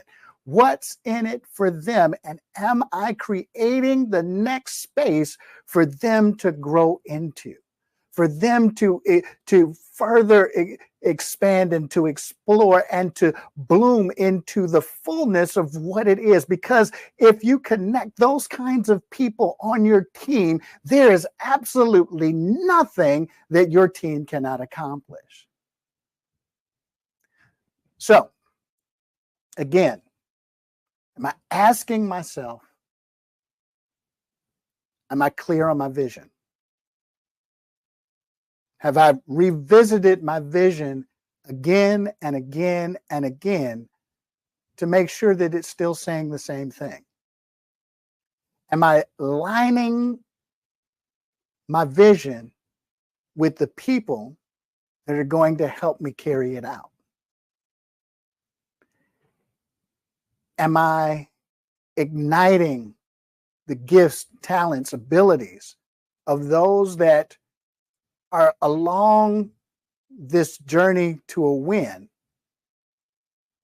that they would work together as a team?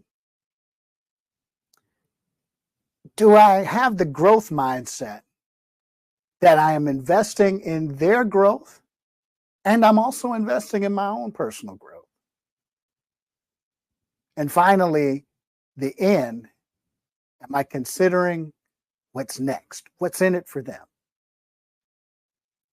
When we align our mindset, when we align our teams along these lines, what we're going to find each and every single time is that we create teams that are aligned to win.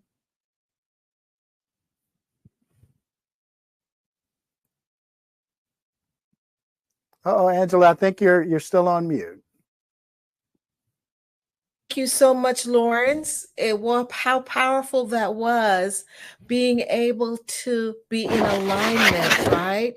Powerful message for teams all over and leaders in order to be successful and get the successful outcomes that they desire. I just wanted to find out from you, what led you to your interest in helping organizations grow and develop their people? That's a great question. Over the years, I have always found myself in places or positions that I could quickly identify where the issues existed in the organization. Mm-hmm. But all too often, no one was willing to address those issues. In fact, what I found happening more often than not, people would ignore those issues. And so there was a little bit of internal frustration because a lot of times the unwillingness to address those issues would often create more work for me. Mm-hmm. So as a result of that, I got to the place where I said, you know what? People won't ask for the help either because they don't know they need it or because the service isn't there. And so that's kind of what got me started. It's just my personal frustration with seeing gaps in bringing people into a place that could open up those doors of understanding and doors to expand and move people beyond where they were. Awesome. Thank you for sharing that. Now, we'd love for you to share your connections, your contact information.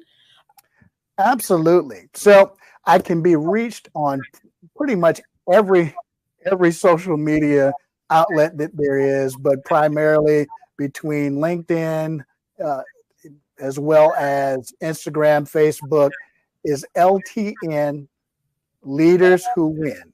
LTN Leaders Who Win. And you can find us in any one of those social media spaces. You can also reach out to me at 757-741-8044. Or you can reach me at admin@ltnenterprisesllc.com. So any of those spaces. Thank you so much, Lawrence. It's been a wonderful opportunity to get to meet you and definitely learned a lot. So thank you. And always remember, genius is common, and I'll see you on the other side. Thanks, Angela.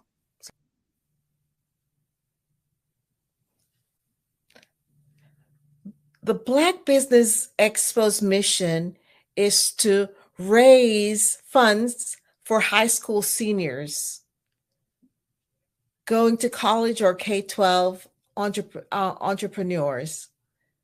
This expo is a fundraiser for students. You may go to www.blackbusinessexpousa.com to donate to the scholarship fund, or use the Cash App that's on it's the $BBX USA. Our goal is to give laptops and up to $5,000 to 10 students. Students can register at www.blackbusinessexpousa.com. Every dollar counts. So we want to remind you to donate to the scholarship fund. We want to thank our Black Business Expo USA sponsors for this month, August 2023. North Carolina, 100, Moody Capital Partners, Suede Soul, Lotus Ritchie Coaching and Training, Carolina, Virginia Minority Supplier Development Council, Step Management, BHS and Associates, Margie McLean Foundation, Genus is Common, Earth Essentials, Mullane Shawnee Global, Executive Women's Success Institute, The Quality Coaching Company, Superwoman Business Services, Creative Force Studios, Lee Entertainment, Artistic App Design, and of course the Black Business Expo USA. Genus is Common, and I'll see you on the other side.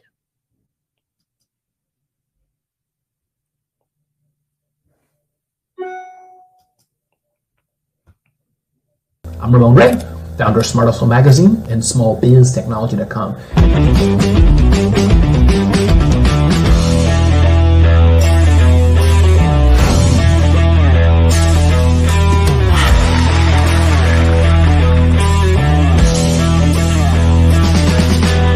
You're here today to celebrate small business success. Stand up on your feet. You rocked the house. It was amazing. Didn't we learn? For me, success comes from failure. One thing not to do is shake somebody's hand like this.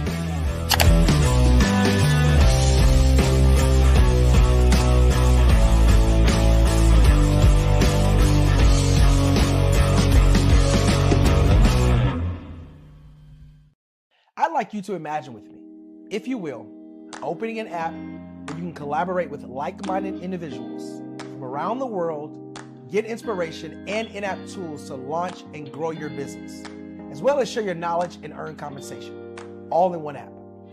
Well, the name of that app is Truso, short for Truly Social. Hi, I'm Matthew Newman, the founder and CEO of Truso, a new concept in social media. Truso is designed from the ground up to be a platform that's both social and empowering for all its users. How exactly do we do that? I'm glad you asked. First, Truso brings the world together via video. Psychologists assert that video provides a significantly more effective connection than audio only. When you enter a community on Truso, you're face to face. Second, on Truso, you don't have to have 1 million followers to monetize. Our business model allows all hosts and moderators to monetize, no matter the size of your following, by 1, producing fee-based content, and 2, inviting others to join the platform as subscribers. Even more, Truso has an in-app resource library with over 100 free resources, forms, and documents to help you build your brand and grow your business. Third, Truso is inclusive. The deaf and hard of hearing communities make up 360 million people worldwide. Unlike audio-only apps, Truso embraces this community, providing a networking platform that allows them to participate via video and closed captions. We even have a deaf and hard of hearing foundation in the works as well. Fourth, Truso is both social and safe. We refer to Truso as a virtual extension of the beauty shop, barbershop, and brainchild of the community. A place where there's laughter, along with wisdom, growth-oriented conversation, and genuine connections in a safe space. Truso even has proprietary security to ensure we maintain a safe environment for everyone. Where are we at now?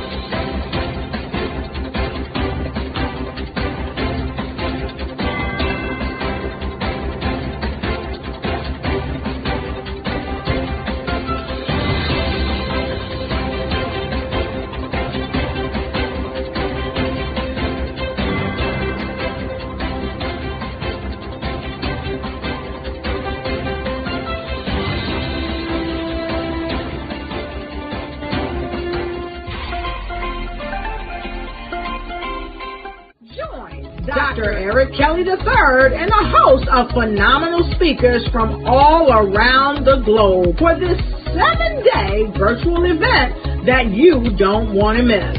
The mission of the Black Business Expo is to raise scholarship money from kids all the way from high school, all the way from college. The Black Business Olympics is one of the largest Black business showcases in the world. It is an opportunity for businesses and companies to showcase their businesses globally. We are going to be giving away laptops up to $5,000 away to students. Again, I'm Olivia Appleberry, the founder of 2 Cents Finance and one of the speakers for the expo. I am so excited to see you there. For more info, go to www.blackbusinessexpousa.com or call 919-308-9090 and hope to see you there.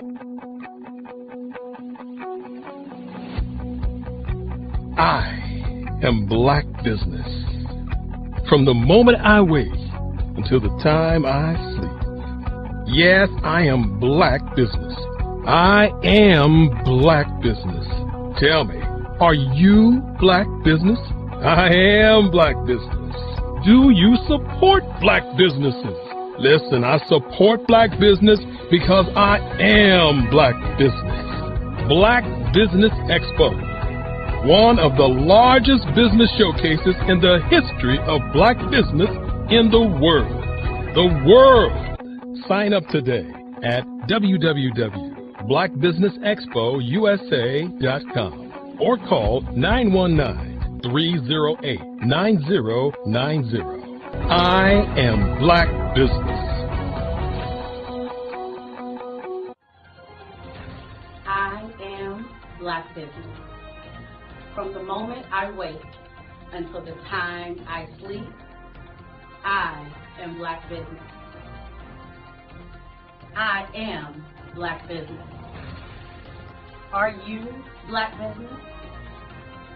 I am Black business. Do you support Black businesses?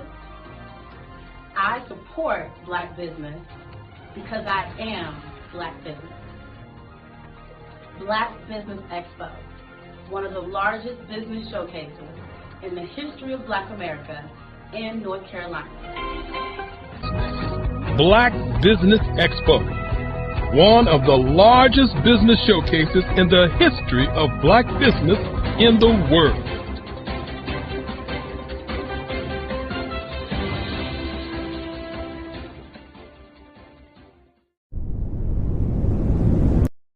I am from Washington, D.C., but I was raised in Durham, North Carolina.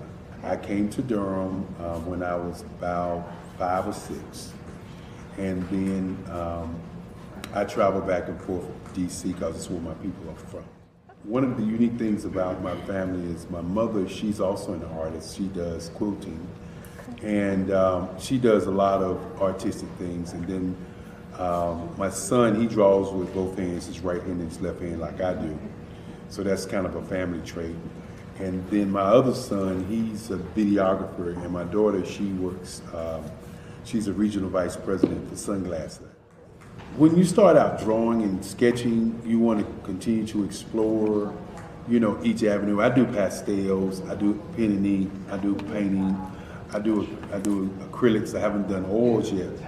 But I try to do all facets of art. What I say to a lot of times to people is, you know, you can't put yourself in a box when you're an artist. You have to explore. And over the course of my life, I've tried to explore different mediums. I also do sculpture as well.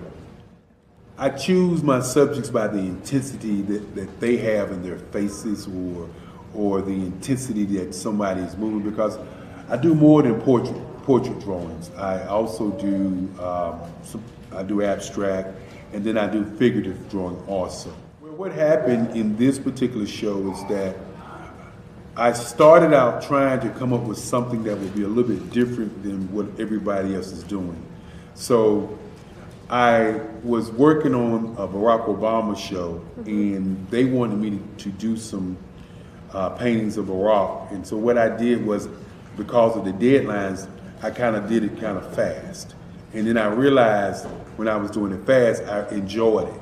And so then I started doing other pieces the same way, and I started to enjoy those pieces also. And so I came up with this particular style, and it's a style of lines and colors.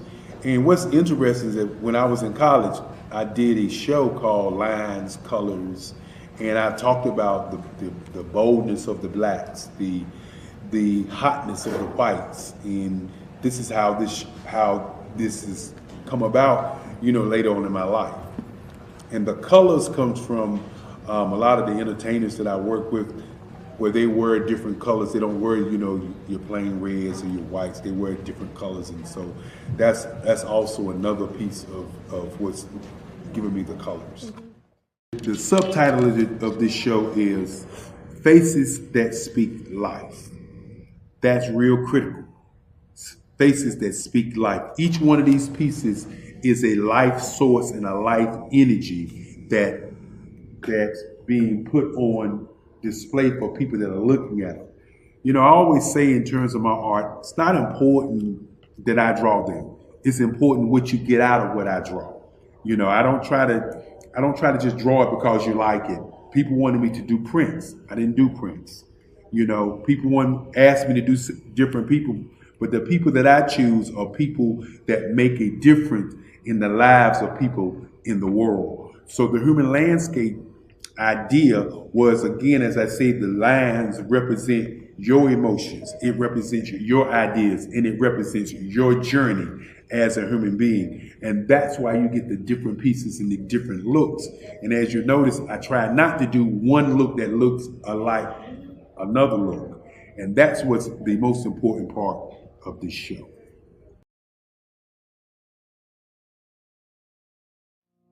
Did you know that approximately 333.34 million businesses exist today, according to a report from 2021? And you may be one of those businesses, or maybe you're not in the business market yet, but you're aspiring to be a business owner. Well, guess what? You're in the right place at the right time. Because let's face it, everything is about timing and opportunity. Hi, my name is Dr. Lotus Richey, and I'm the CEO and founder of the Lotus Richey Coaching and Consulting LLC, along with the Lotus Richey Ignite Show. 15 minutes of success with Dr. Lotus Richey, as well as books to boom your business and bring who you are. And today, I want to bring this amazing message to you about the Black Business Network and the Black Business Olympics. See, the Black Business Network and the Black Business Olympics is designed to help people just like you, that's right, that look like me, to take their business to the next level. Not just in your front yard or your backyard, but globally. The Black Business Network and Black Business Olympics is designed not to just help you survive, but to help you thrive. So join us today as we come together with businesses all around the world to support our students, our children, our young teens, our young entrepreneurs. What we do is we come together to help raise funds for students who are aspiring to be business entrepreneurs, who are aspiring and who are thriving in college. We endow them with a wonderful opportunity to gain scholarship of either a laptop or several thousands of dollars. And we invite you to help be a contributor to this amazing opportunity to help someone that looks just like you. So join us today at our website and let us connect with you and help you ignite and take flight in every area of your life on the Black Business Network and the Black Business Olympics. I'll see you on the other side.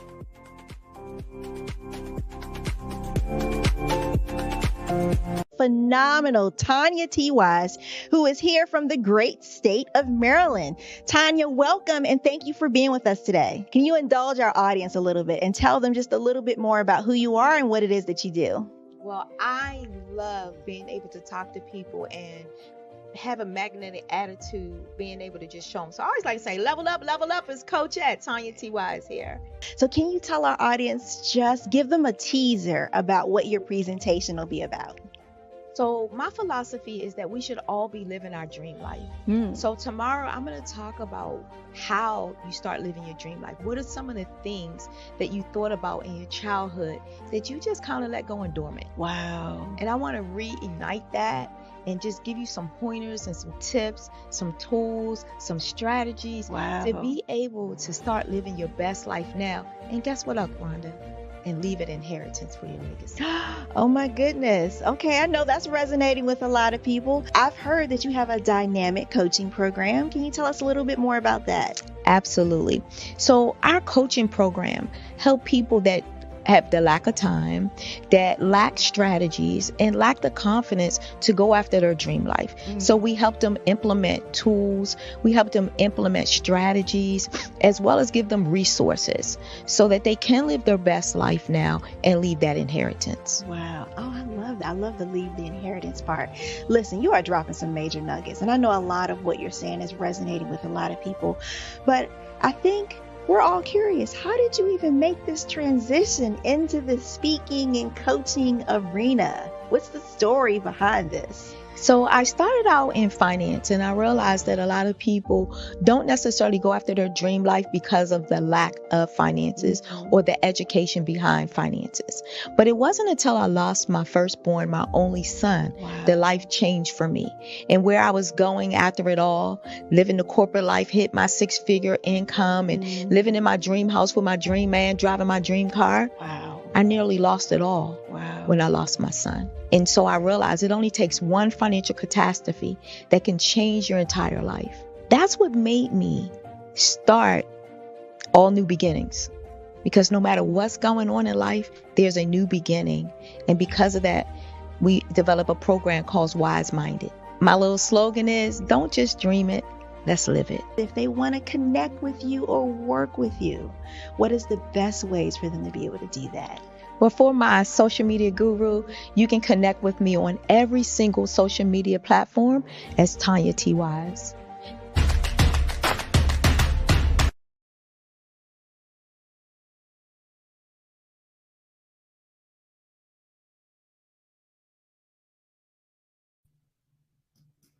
Good afternoon, business owners, entrepreneurs, thought leaders, and corporations. Welcome to the Black Business Network this afternoon.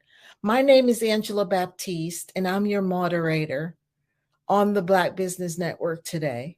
The Black Business Network is a 24-hour business network showcasing Black businesses, business owners, entrepreneurs, and thought leaders worldwide. We have speakers from North Carolina, London, Singapore, Africa, Japan, and cities all over the U.S.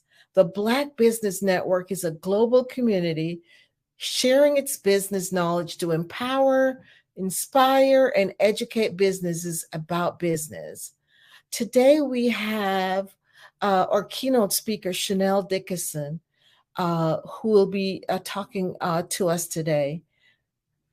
So I'd like to introduce you to Chanel. Chanel Dickerson, she's the CEO and founder of Chief Chanel Dickerson LLC, a company focused on empowerment and personal growth. With a successful career as an assistant chief of police for the Metropolitan Police Department in Washington, D.C., Chanel is a respected figure in her field. Understanding the power of the mind, she designs programs and platforms that channel women to shift their mindsets and perspectives. She firmly believes that with the right tools, every woman can achieve success in all aspects of their lives. Having grown up in a marginalized community and overcoming multifaceted trauma, Chanel draws on her personal experiences to create a company where girls and women can thrive. She's a trailblazer in her own right and has developed strategies and programs that has propelled her law enforcement career, surpassing the obstacles faced by women in a male-dominated organizations. So I introduce you to Chanel Dickerson.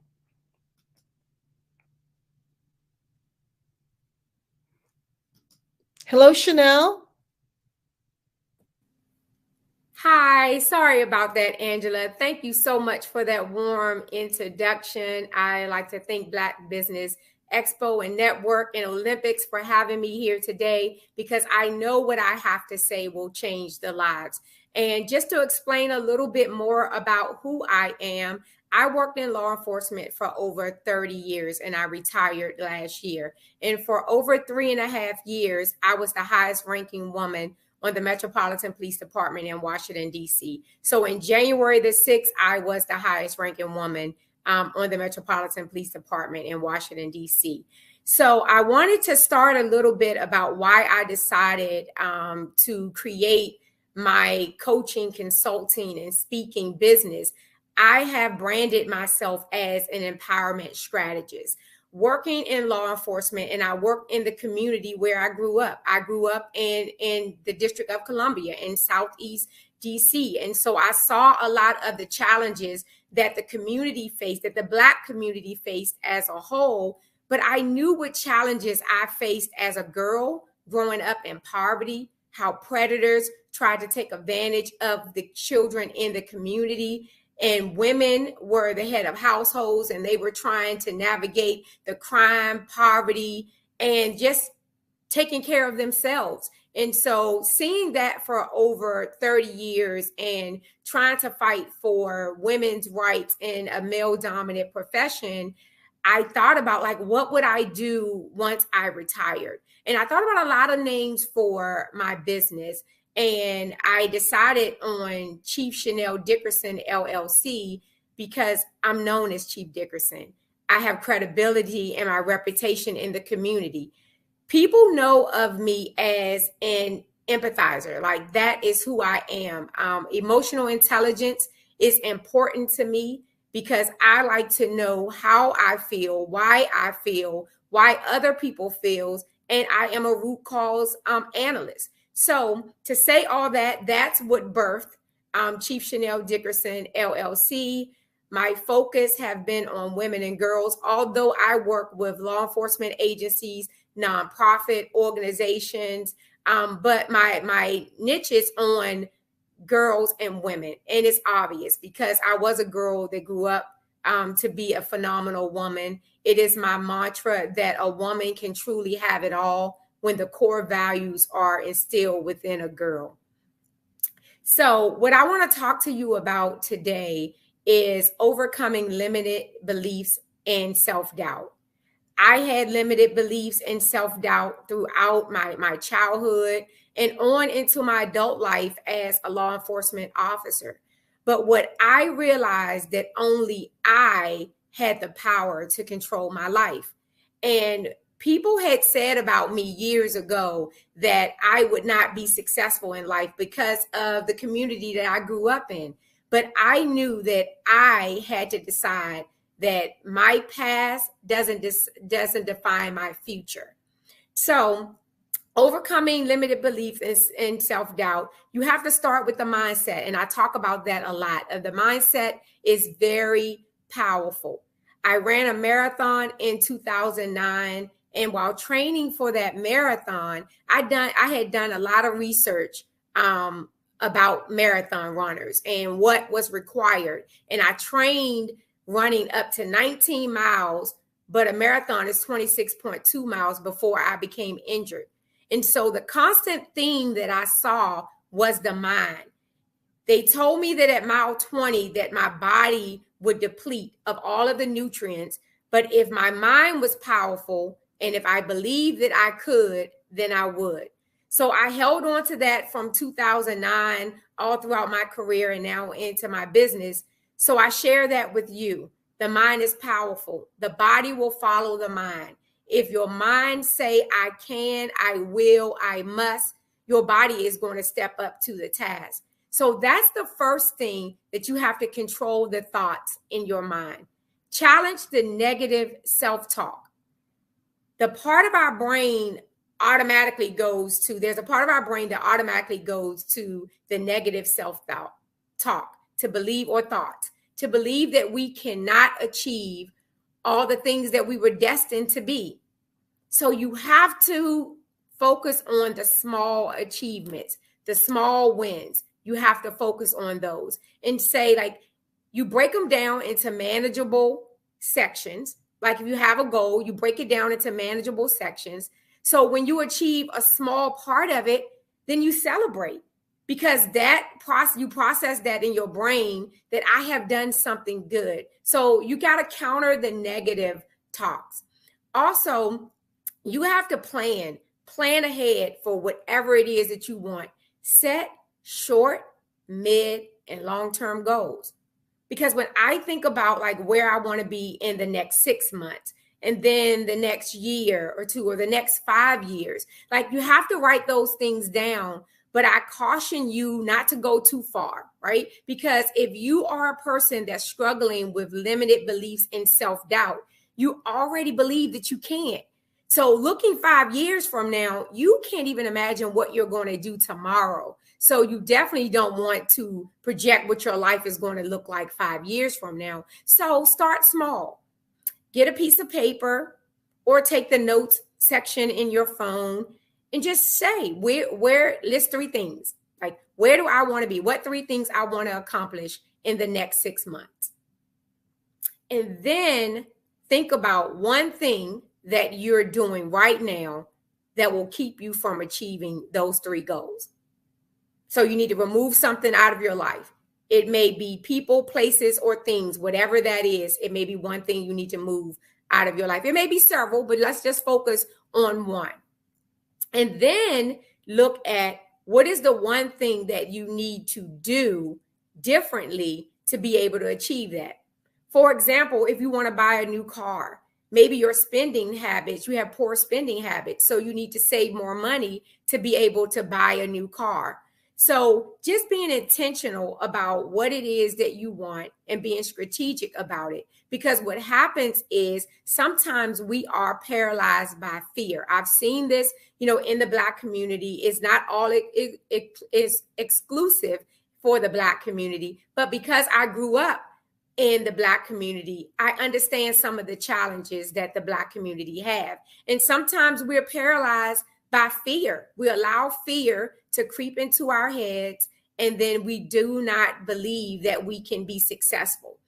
And what that also does, and I saw it in my career in law enforcement, and I will refer back to that because spending 30 years, I spent the majority of my adult life in law enforcement. So I know a lot about people and interacting with people, and I want to help those communities. I want to continue to serve those communities, but also take my business globally, because I know the needs in Washington, D.C. are the needs all around this world. So when I talk about what to do next in reference to the self-doubt, is when you think about what is it that I want to do, right? What is it that the fear is keeping me from doing? And so you think about, do you want to finish your college degree? Do you want to change jobs? But the fear is paralyzing you and you feel like you can't do it. And so what happens when that fear paralyzes you? Sometimes jealousy and envy creeps into your head because you see your friend, your family, your neighbor, your colleague, they're thriving in their education, in their careers, finances, relationships, and you are looking at your life with a negative comparison because you're comparing where you want to be or where you feel like you should be, but you're not putting in the work. So the other part of limited beliefs and self-doubt is own your own part in your life. Because what we often do is we always blame someone else. Like, I get it. My childhood was not the greatest, but I cannot stay stuck in where I was in my childhood and not succeed in life. And so the one thing that I realized early on that I had no control of is the family I was born into. Now, I love my family. My parents did the best they could for me. My mom actually was a single mother, and she did the best she could. But I couldn't control that. But I could control what was next for me. And so that's what I want to say to all of the viewers is only you can stop you. What is it that you want to do? Visualization is key. You have to be able to see where you want to go or what you want to have. Write it down. Get a journal. Go back to the journal to be able to look at it and see where your progress is and what you need to do things differently.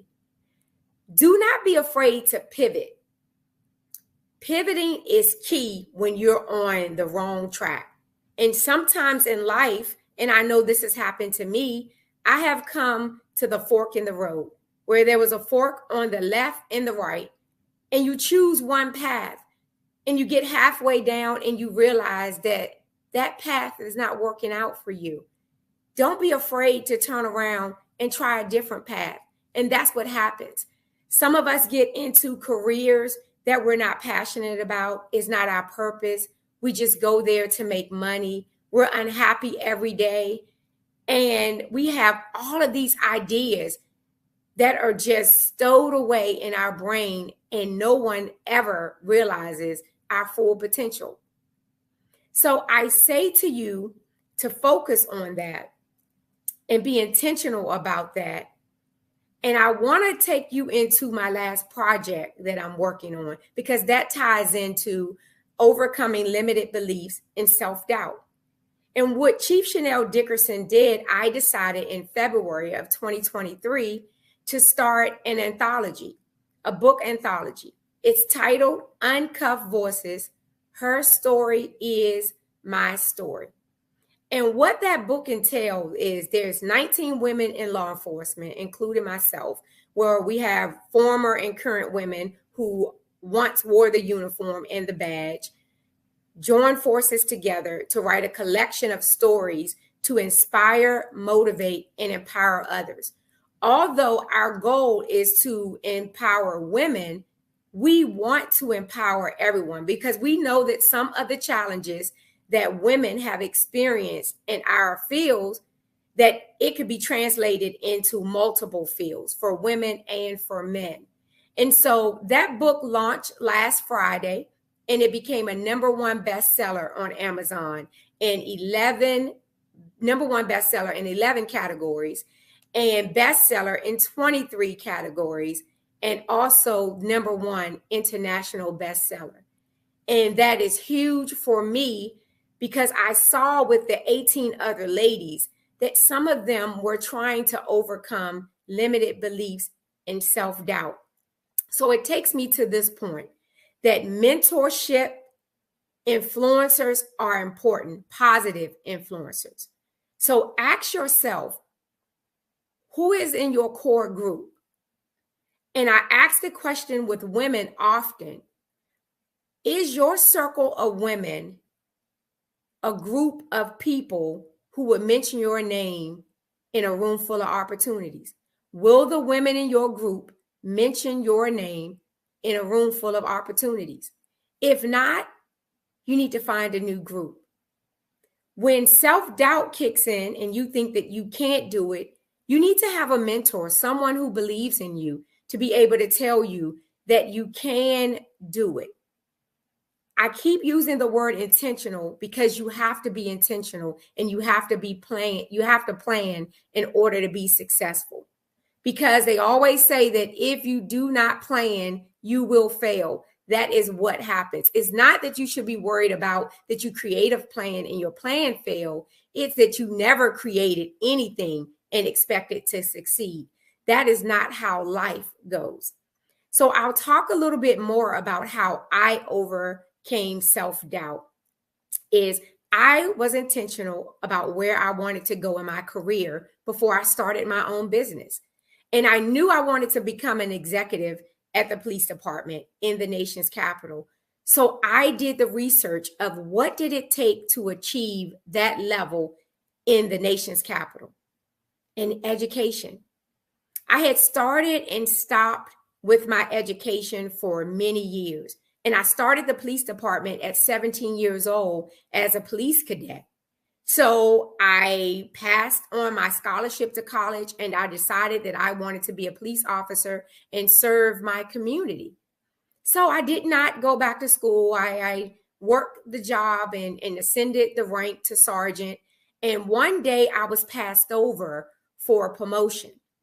And I was wrongfully passed over for a promotion. And I decided at that moment that only I could control my destiny. And so what I decided to do is go back to school and finish my undergrad degree, because what I knew is they could not take away my education.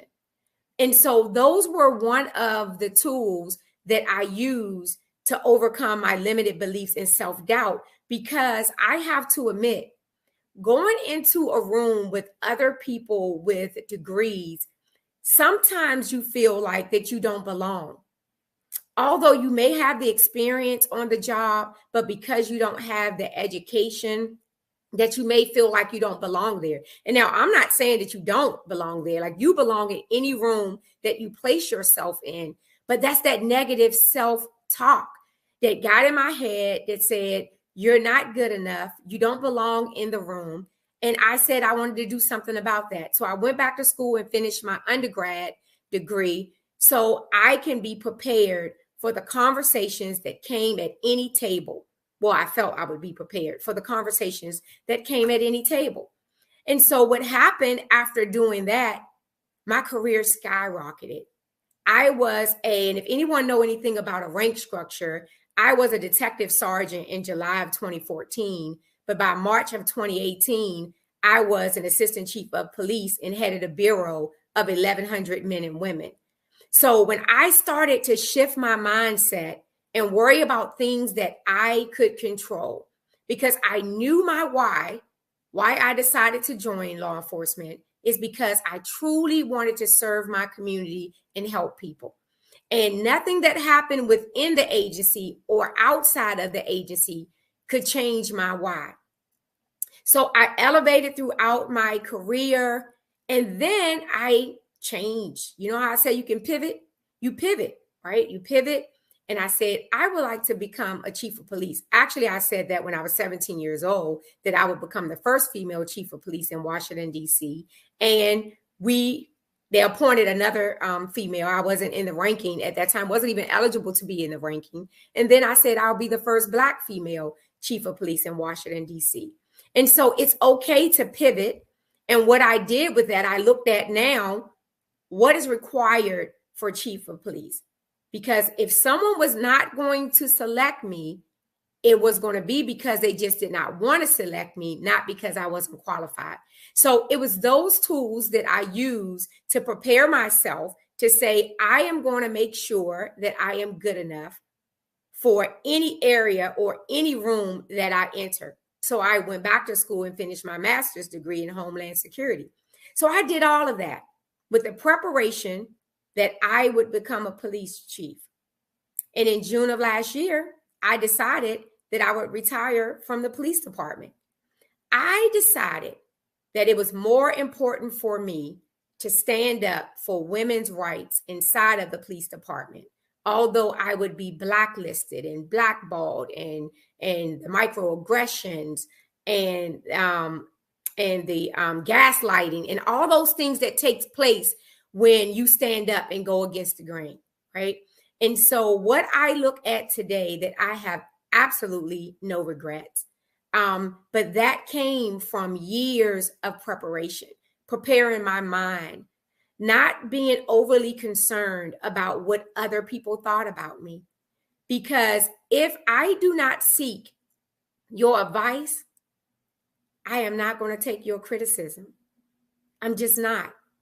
And what you have to focus on is someone is always going to not like something that you do or you say, but you have to focus on your heart. Where do you want to see yourself in the next 6, 3 years, 5 years? Do you want to see yourself as being someone who followed your own heart and decided to pursue your purpose? Or do you want to be someone who decided to either not fulfill your dreams because you're worried about what other people may say or think about you? Or are you going to try to follow their dreams? Because that happens. We see other people doing things and it may seem easy to us, and we defer our dreams or our purpose and we try to go their way. And then we run into all of these roadblocks. It just may be because you're on the wrong path. And sometimes it's okay. And I said that before about the two forks in the road. It's okay to not know. It's okay to say, I made a wrong decision. It's not the end of the world. I often say to groups that I speak to is leave the meat, eat the meat and leave the bone. That's not my phrase. I didn't coin it. I don't know where it started from, but it's so appropriate for me when I show up. I spoke last week at U.S. Customs and Borders Protection's women's group, and I talked to them about like my tech person before I left, and she prepared the presentation, and she said to me, I hope everything goes well with your presentation. And of course, when we got there, nothing went well. There was technical issues for the first 15 minutes of the presentation, but I was able to adapt. And I told the group that when my technician said, I hope your presentation goes well, my response was, I know it will. And she paused and said, wow, that's a great mindset. And I said, it has to be, because if I show up to give it my all and do my best, that's all I can do. And what you need to know is that your best will change from moment to moment. If a day you're not feeling well, if you lost someone in your family, maybe your job is just enormously stressful with all of these deadlines, maybe your performance may alter a little that day. But show yourself some compassion and give yourself grace. And know that you still can live to fight another day. That day does not decide who you are. And you just get back into the race. You get to decide who you are. I often talk about how we define who we are and we determine how people treat us. And the other thing I'll talk about with that is how you show up at work. How you show up at work, if you do not prioritize family, friends, all of the other things that are important to you, your job, your career is not going to do that for you either. You determine. So what I found with myself is I would always take calls after hours, even before I was required to do so. I sacrificed a lot of family engagement. And what happened is that caused burnout. I didn't even understand what burnout looked like. I was experiencing the lack of patience, the sleeplessness, the gaining weight and not eating healthy. Like all of these things was happening to me, and I didn't like the person who I had become. And I felt like I was regressing. I had made so much progress with limited beliefs and self-doubt. And I felt like all of a sudden, one thing happened in my life and it was changing the way I viewed myself.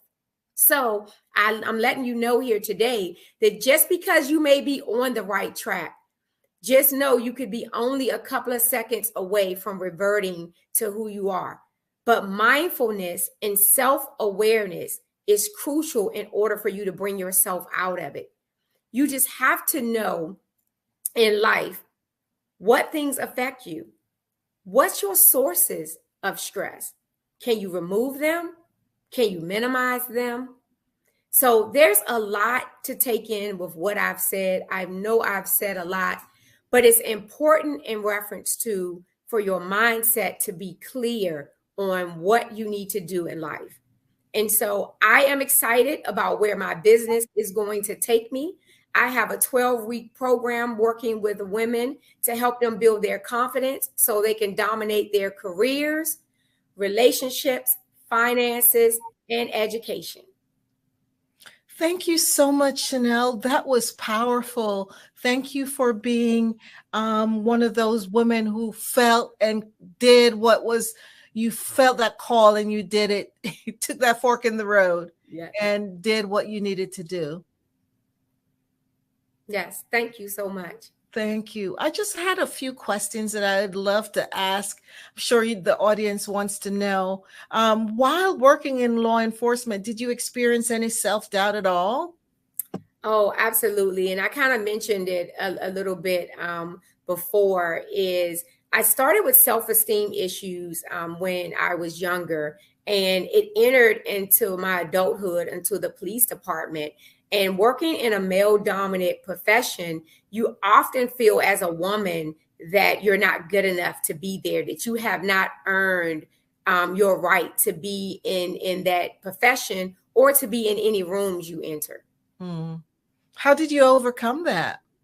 Well, it started with practicing self-care. I had to start working on what was causing the self-doubt. I had to look at like my childhood trauma and focus on healing from my childhood trauma, because that was a source of my self-doubt. I didn't realize that it was, but once I started going to therapy and working with a natural path and eating healthier and exercising, I realized the source, because oftentimes we miss the root cause. Like we see whatever the problem is, and we normally go in to try to fix the problem, but what caused the problem? And so that's what I did, and that's what helped me overcome. I'm a big journaler. And so I like to journal, and I write down a lot of things that happened during the course of my day, and my emotions, how I feel. Oh, interesting. And I know you talk about working in a male-dominated field. How did you, and how do you navigate being a woman in that male-dominated profession? Basically, it's preparing yourself for the position. What I did not want to happen is I did not want to become a diversity checkbox. I didn't want someone placing me in a position because I was a woman or because I am a Black woman, and then I'm not able to fulfill the task. And so that's where my education came into, going back to school, taking certifications, and college is not for everyone. So I'm not saying you can't succeed, although a lot of law enforcement agencies require at least 60 college credits. But I am an avid learner, right? Always continue to read and learn something new. So when you're in the room with other people, that you can speak intelligently about any topic that you want to talk about. Wow.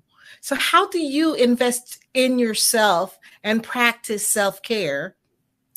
Meditation, my faith in God, that's important to me, is prayer and meditation.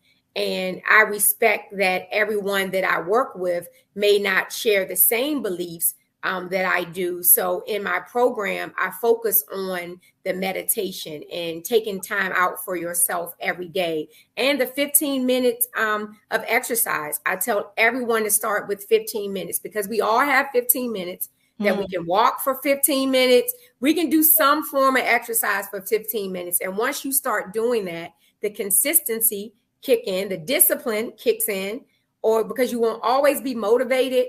But if you start with the 15 minutes and become consistent, at least you'll be disciplined. So that's what I do. The exercise part is very important for me, because exercise is important for my mental health. And what I learned, not only in law enforcement, but just navigating through being a new business owner, of trying to figure out, like, who did I want to serve in my business? Because there have been plenty of job opportunities for me to go and work for someone else. But I decided to stay along this path and do this career. Wow, powerful. Yes, consistently. There's a quote that says, consistency compounds. So yes, when you're doing something consistently, it compounds and gets, definitely gets you to developing great habits, for sure. So where do you see your business going in the next year? Globally. I want to work with women outside of the United States. And Actually, I say that, but one of the women that I work with, she recently moved to Doha, Qatar. So she lives actually in the Middle East now. But I can say now, I guess I got to pivot again and say now I want to work with more women who are global. Yes. I noticed that you just released your first bestseller, Uncuffed Voices. What was your vision behind that? My vision was simple yet powerful, to create a platform where women and law enforcement could come together and share their stories, their real life experiences of how they navigated of being a woman in a male dominant profession, of navigating motherhood and, you know, being a wife, a mother, someone's daughter, maybe a caregiver. And just dealing with your own trauma and trying to figure out like who you are and what you want to be or who you want to be as a woman and navigating this space and taking care of a family. So I wanted them to be able to have a platform to be able to use their voice, because that's why it's called Uncuffed Voice. And for our logo, we have like a handcuff that's open and then a voice that's open, because you're no longer forced to be silent, that you have a right to use your voice. And so that was the main objective I was going for with that anthology. Wow. How were the women selected to write a chapter in your book? Now that you talk about the different women who participated. I know. I went to social media. Social media is key. I'm new to social media. My entire career, I never had a social media account until I retired. But I put out promotions out on social media seeking any woman in law enforcement who have ever been in law enforcement. You don't have to currently be in law enforcement, who wanted to share a story. So that's how they were selected. Oh, wow. And they just responded to that, to the ad? Yes, they responded to an ad. I had a information session. So anyone who was interested could join the session, and I explained to them what the book was going to be about and what my vision was for the book. And I got 18 women, like right off the break. 18 women signed up. Wow.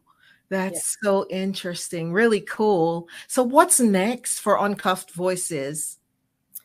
Well, I envision Uncuffed Voices becoming a docuseries.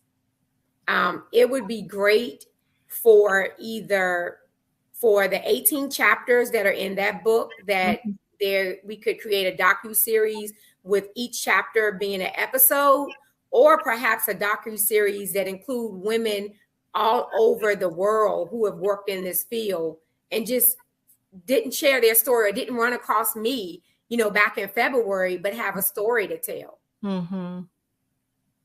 Powerful. Yes, that would be cool.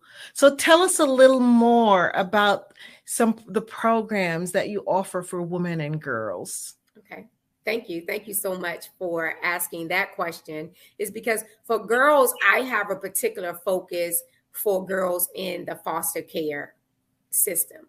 Because what I learned during my time at the police department, and I started back in 2017, a missing person campaign, and it made national news. A lot of the celebrities were talking about it because a lot of Black girls were missing in Washington, D.C. So that was my campaign. And what I wanted to do then is to bring awareness that a large number or a large percentage of Black girls were being reported missing. And I wanted to make sure that they received the same level of media attention and investigation. And so what I found is girls and boys, but it's children in the foster care system are vulnerable.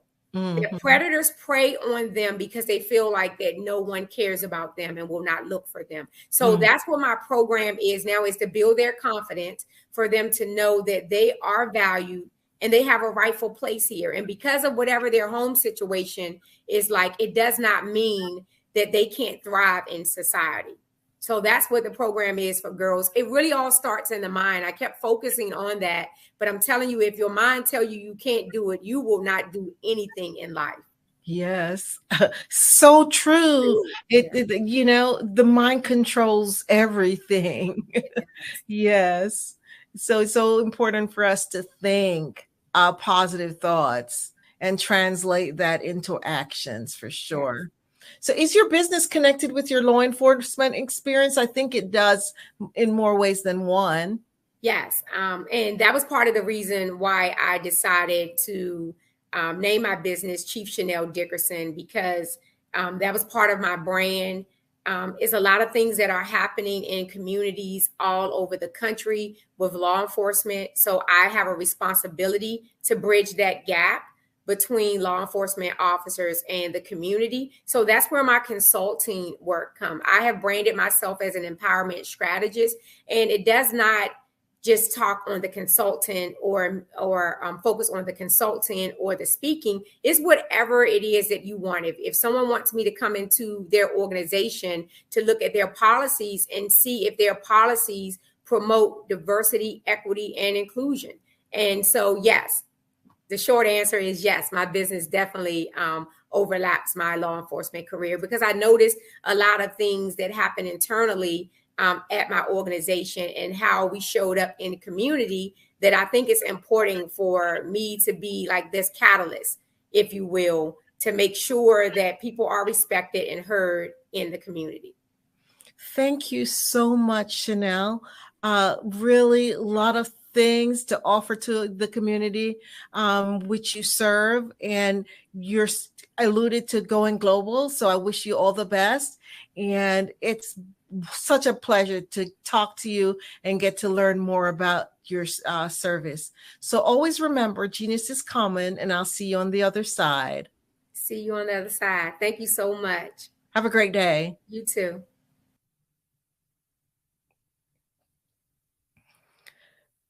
The Black Business Expo's mission is to raise funds for high school seniors going to college or K through 12.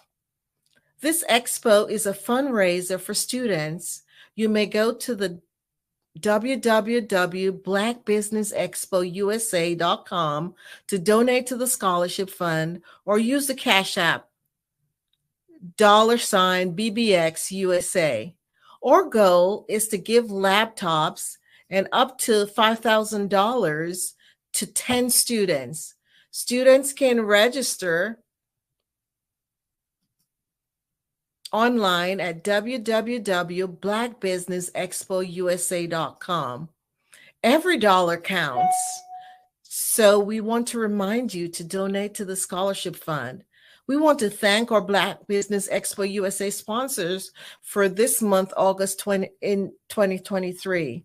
North Carolina 100, Moody Capital Partners, Suede Soul, Lotus Ritchie, Coaching and Training, Carolina, Virginia Minority Supplier Development Council, Step Management, BHS and Associates, Margie McLean Foundation, Genius is Common, Earth Essentials, Malane Shani Global, Executive Women's Success Institute, the Quality Coaching Company, Superwoman Business, Creative Force Studio, Lee Entertainment, Artistic App Design, and the Black Business Expo USA. Genius is Common, and I'll see you on the other side.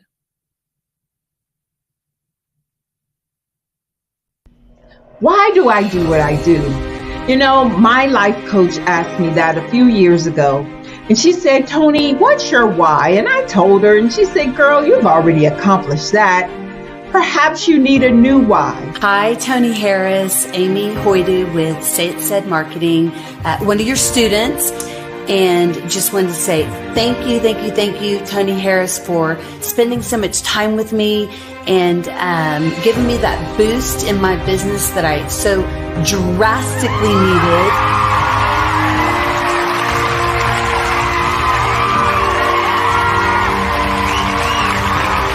My why is to touch, move, and inspire my clients to take drastic steps to be better than they were before they met me. I'm a resource.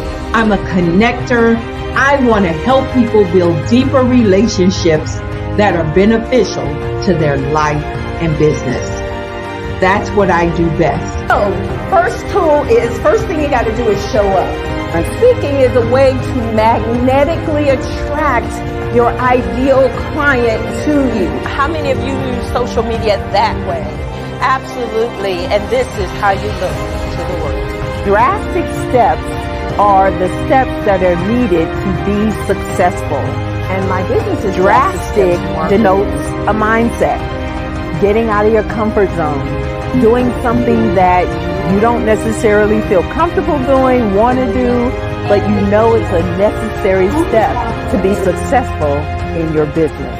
I get the most satisfaction when I see my connections flourishing into relationships long after I am gone. Hi, my name is Jasmine Augustine with Media Jasmine, and I've joined several networking and referral groups in the area. And Network in Action Northeast Houston with Tony Harris Taylor is one of the best organizations that I've joined. I love that piece of what I do, and it is what fuels my fire.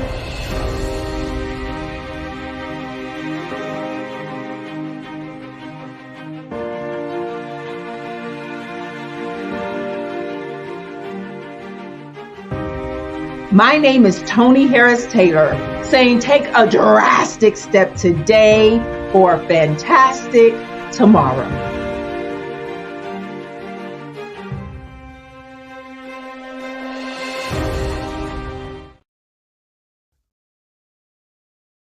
Follow the Brand TV broadcast host, Grant McGaw, as he visits with top executives and entrepreneurs to find out their secrets of success with their personal brand. Follow the Brand TV broadcast host as he focuses on brand development to build better relationships, bring value to your business, relationships, and career. You will enjoy listening to each episode that is tailored to speak to you directly. If you're looking for this type of clarity in terms of building your brand, you have tuned into the right station.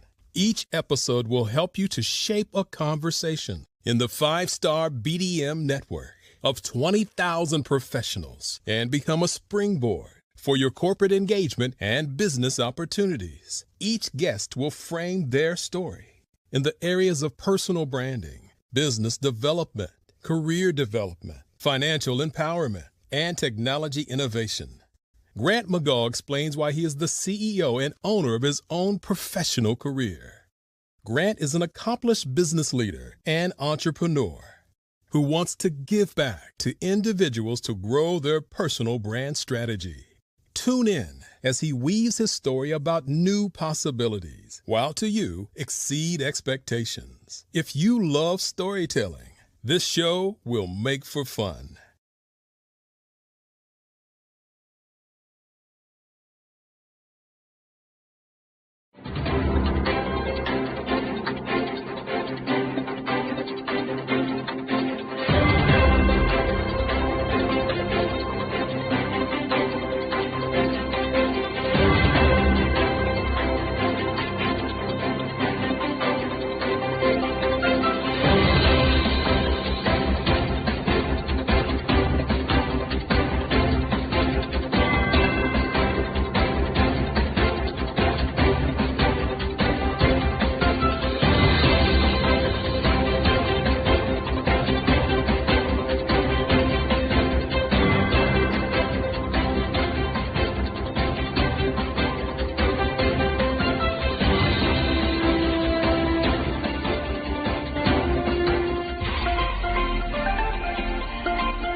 Dr. Eric Kelly III and a host of phenomenal speakers from all around the globe for this 7-day virtual event that you don't want to miss.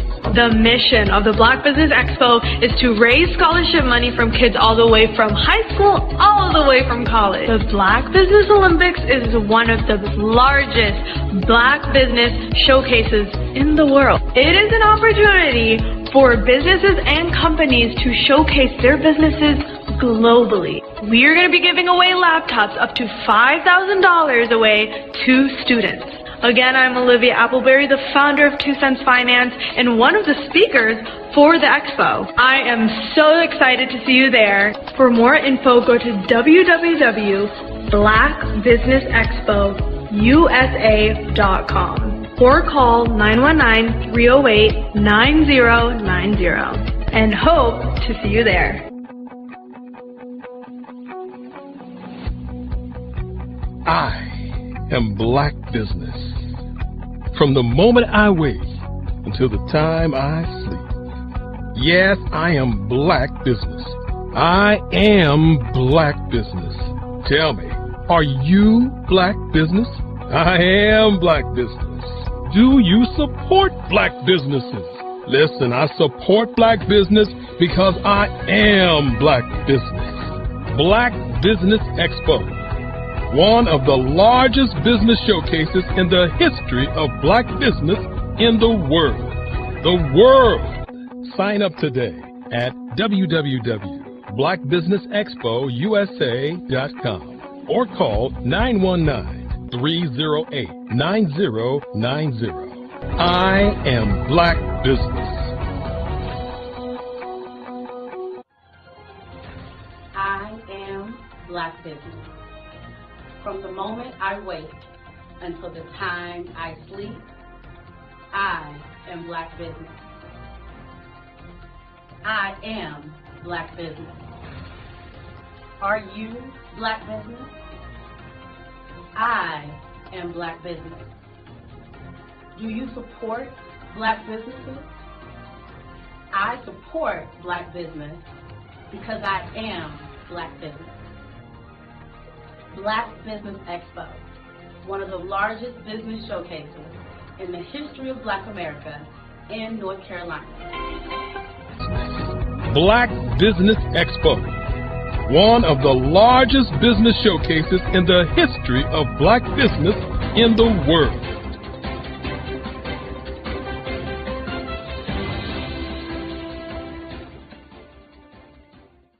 Over the past few years, we've seen the growth of existing and new initiatives focused on financial inclusion, building global networks, and reducing the wealth gap in response to the idea there's not enough seats at the table. Whether their outcomes are to increase the representation of Black executives on corporate boards, ensure an inclusive global economy, or to create new U.S. African commercial pathways, the strategies are often carried out by separate programs. The question is, should they be? With the continent of Africa being home to more than half of the world's fastest growing economies, the youngest workforce, over 400 companies generating more than $1 billion annually, 700 generating more than $500 million annually that are poised for growth, and being the destination of nearly $5 billion in venture capital in 2021. Diversifying U.S. and Africa commercial engagement by building bridges between African businesses and their U.S. diaspora should begin being seen as mutually beneficial. From helping to reduce Africa's enormous capital gap to catalyzing two-way trade opportunities, the COVID-19 global pandemic hopefully has taught us that global challenges and opportunities are more interconnected than we thought. During the pandemic, African companies like Unicorn Flutterwave, insurance provider Reliance Health, ride-hailing app Yasir, and 54Gene, the continent's first bank of DNA on people of African descent, proved that when African companies have access to networks, capital, and information, they grow big, grow fast, and create solutions that are valuable to the world. This is why Be Direct was created. We are the first U.S.-based but African-centric board preparedness and board search company designed to connect U.S. Black talent and corporations to African businesses. Unique and fundamental to Be Direct's success is our process of helping board candidates adapt their experience and networks to an African context before they're connected to high-growth companies that are looking to locally and globally scale. From our focus groups with African business execs and government leaders, we don't ignore the sentiment that business is easy, but people are hard. Having a pool of board candidates with hard-to-access networks and extensive experience across the business life cycle, including successfully raising capital, is table stakes for an initiative like this. So yes, we have that. But corporate or entrepreneurial success in the U.S. does not guarantee success in Africa. Developed alongside industry partners on the continent, our training program, Be Direct Prep, is designed to transpose their experience to create cultural comfort, understanding, and a commitment to helping businesses in Africa scale. Our board governance sessions are African continental and country specific. integrated with cultural awareness and dexterity training. Masterclasses led by African industry execs and mentoring and coaching from African continental-based facilitators. But even more unique to Be Direct Prep, we cap off our training program with an immersion trip to help candidates that have not been to Africa before see and feel Africa's complexity and opportunity from African soil. We all know traditional network-based board placement has historically left a lot of us out of ever really being in the paid board pipeline. Our strategy supports the work of many great organizations that are successfully filling seats at U.S. board tables by creating more tables for those that are still left on the sideline. It's time to start seeing the role and value of U.S. Black talent and businesses on the continent of Africa differently. Old perceptions and habits limit economic inclusion. Let's transition Black talent and the African businesses they will support from the periphery of the global economy to its core. Living in a global lockdown, we all know now how fast local and global economies can change and see the value of having businesses that hire, strengthen local value chains, and even grow globally. Status quo in any form holds back progress.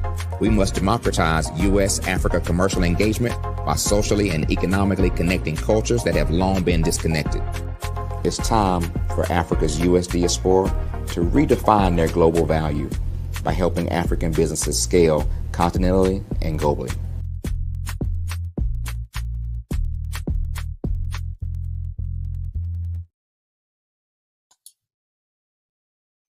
Hi, I'm Barbara Smith. Genius is common. My genius is executive coaching and professional corporate training.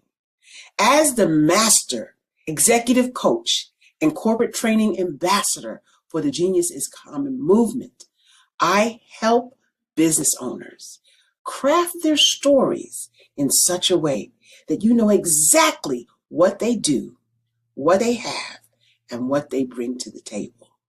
Many times as business owners, we are asked, so what do you do for a living? And we could be crushing in our businesses, but we're not quite sure exactly what to say in a short amount of time. Well, I help you take those stories that are the reason why you're in business and why you're so passionate about your business and craft them in such a way that people are drawn to you as opposed to being repelled by you. Because every conversation, every time you talk to someone about your business, you are excited about it. But are you really conveying what you do, what you have, and what you bring to the table? And do really people understand why you care so much and why they should care that you have the solution to their problem? Well, I'm here to help you with that. As a master storyteller, I can help you with your stories and spin them in such a way that they are intriguing and fascinating. People want to listen to you talk about your business. That's why at the Genius is Common movement, I am the master executive coach and professional training ambassador. That's my genius. And genius? Oh yeah, it's common.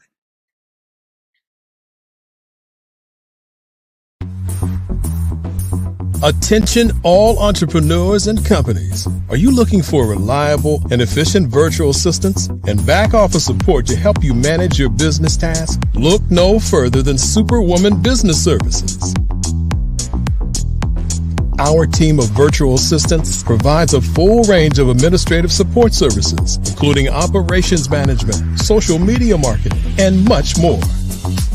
We also offer website design services to help you create a professional online presence that reflects your unique brand.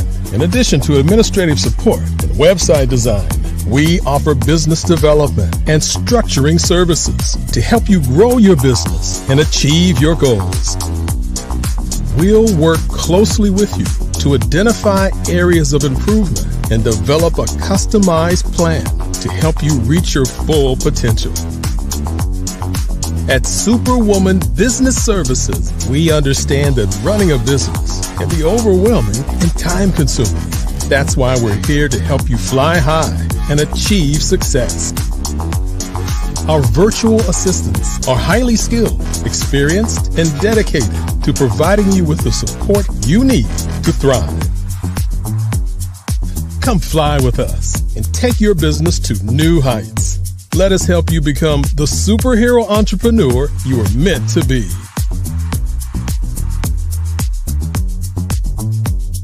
Contact Superwoman Business Services today to learn more about our back office support services. Come fly with us and take your business to new heights.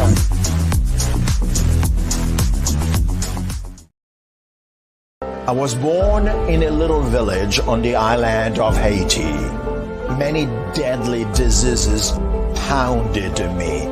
It is as if they were on a mission to end my existence on this earth. I refused to give up. In 1983, I left Haiti and came to the United States of America. And I came with $5, 2 shirts. I didn't speak in English. I came to Atlanta. I got a job. I was a doorman. I was a doorman with a dream. What I used to come on stage. I'd rehearse this moment that I'm standing in front of you. That's the power of a dream. Maybe today is the day you begin acting as if you already have it. And then step out with full force. Take a risk. No condition is permanent. Don't let your situation distract you. You are chosen. You are called. You are born for a purpose in this life. Hey, it's your girl Colette V. Smith. The V is for victory. My mama would tell you the V is for Veronica, but it's Colette V. Smith, the NFL's first African-American woman to coach in the history of the National Football League, by way of being the first female in 2017 to coach in New York Jets franchise history. Today, I'm the founder of Believe in You Incorporated. Believe in You Incorporated. I got here because I didn't limit myself. I started thinking freely, living life freely. Don't limit yourself. Unleash your power, the power that God created you to be and to have. I got here because I didn't just follow a path. I created my own. You can do the same thing. You know why I know this? Because genius is common.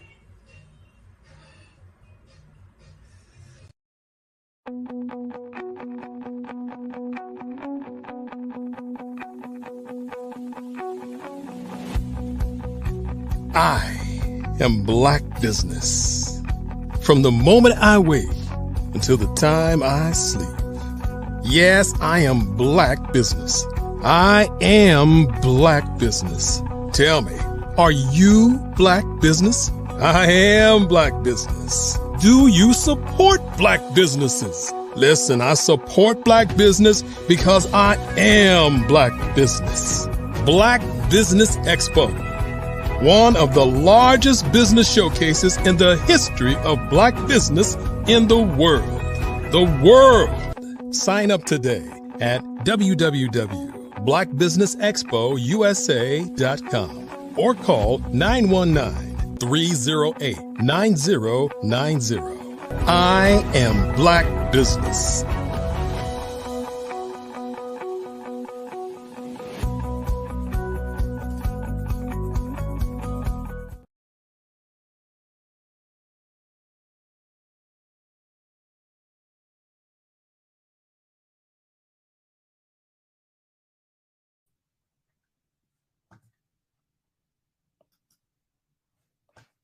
Good afternoon,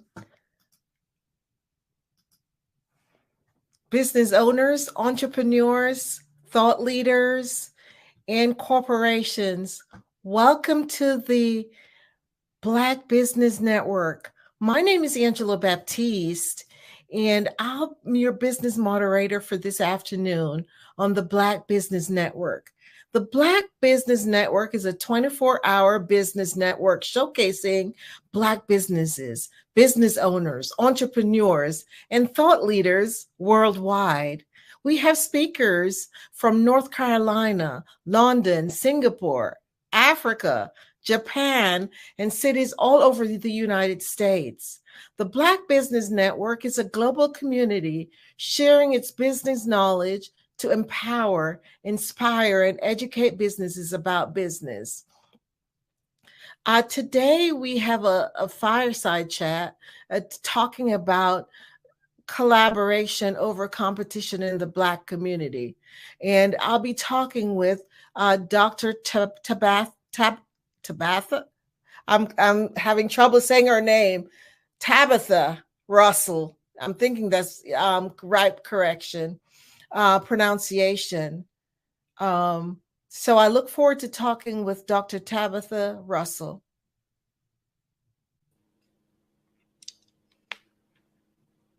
Dr. Tabitha, welcome to our show today. Thank you so much for having me on today. It's such a pleasure. And I look forward to talking with you. So tell me a little bit about what you do. Okay. My name, again, is Dr. Tabitha Russell. I am the CEO and founder of Inside Inspired Women, which is the home of Breakthrough Millionaires. So I help women determine what it is that they want to do through their purpose, as well as I help them to expand on one idea, excuse me, and take it and make multiple streams of income out of it. Wow, I see you're losing your voice. Are you okay? Yes, ma'am, I'm fine. Thank you. Okay. Okay, so what led you to get involved in that type of business?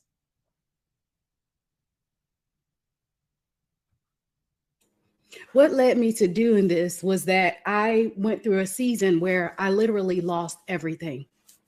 I've been a business owner for well over 20 years, and I thought I knew some things. I thought I had things all together, as well as because I had been out there in the industry so long, seemingly things were not going as planned. I took on a business partner at one point, and with me doing that, I made one decision and lost $500,000 through that one decision. And so with that, I literally had to pick myself up and start all over again. I lost my house. I lost my car. I had four small children at the time. And seemingly it was a really hard process, but I made it through. Wow. What did you learn from that? So with that, I went through several different transitions. One was that I needed to be able to get my mindset together. Through all of that, a lot of times going through something like that, it will cause you to seemingly have doubts that it could be done. It would cause you to have fears around the possibility of even have a remotely little bit of success. So for me, through that process, I learned that I was stronger than I gave myself credit for, as well as there were times where I looked around in my circle and there was nobody that I could turn to. But through collaboration, it led me to someone that knew just a little bit more than I did, that helped me to be able to change the trajectory of my business, as well as my thought process around going through all of this. Wow. So it made you a stronger person.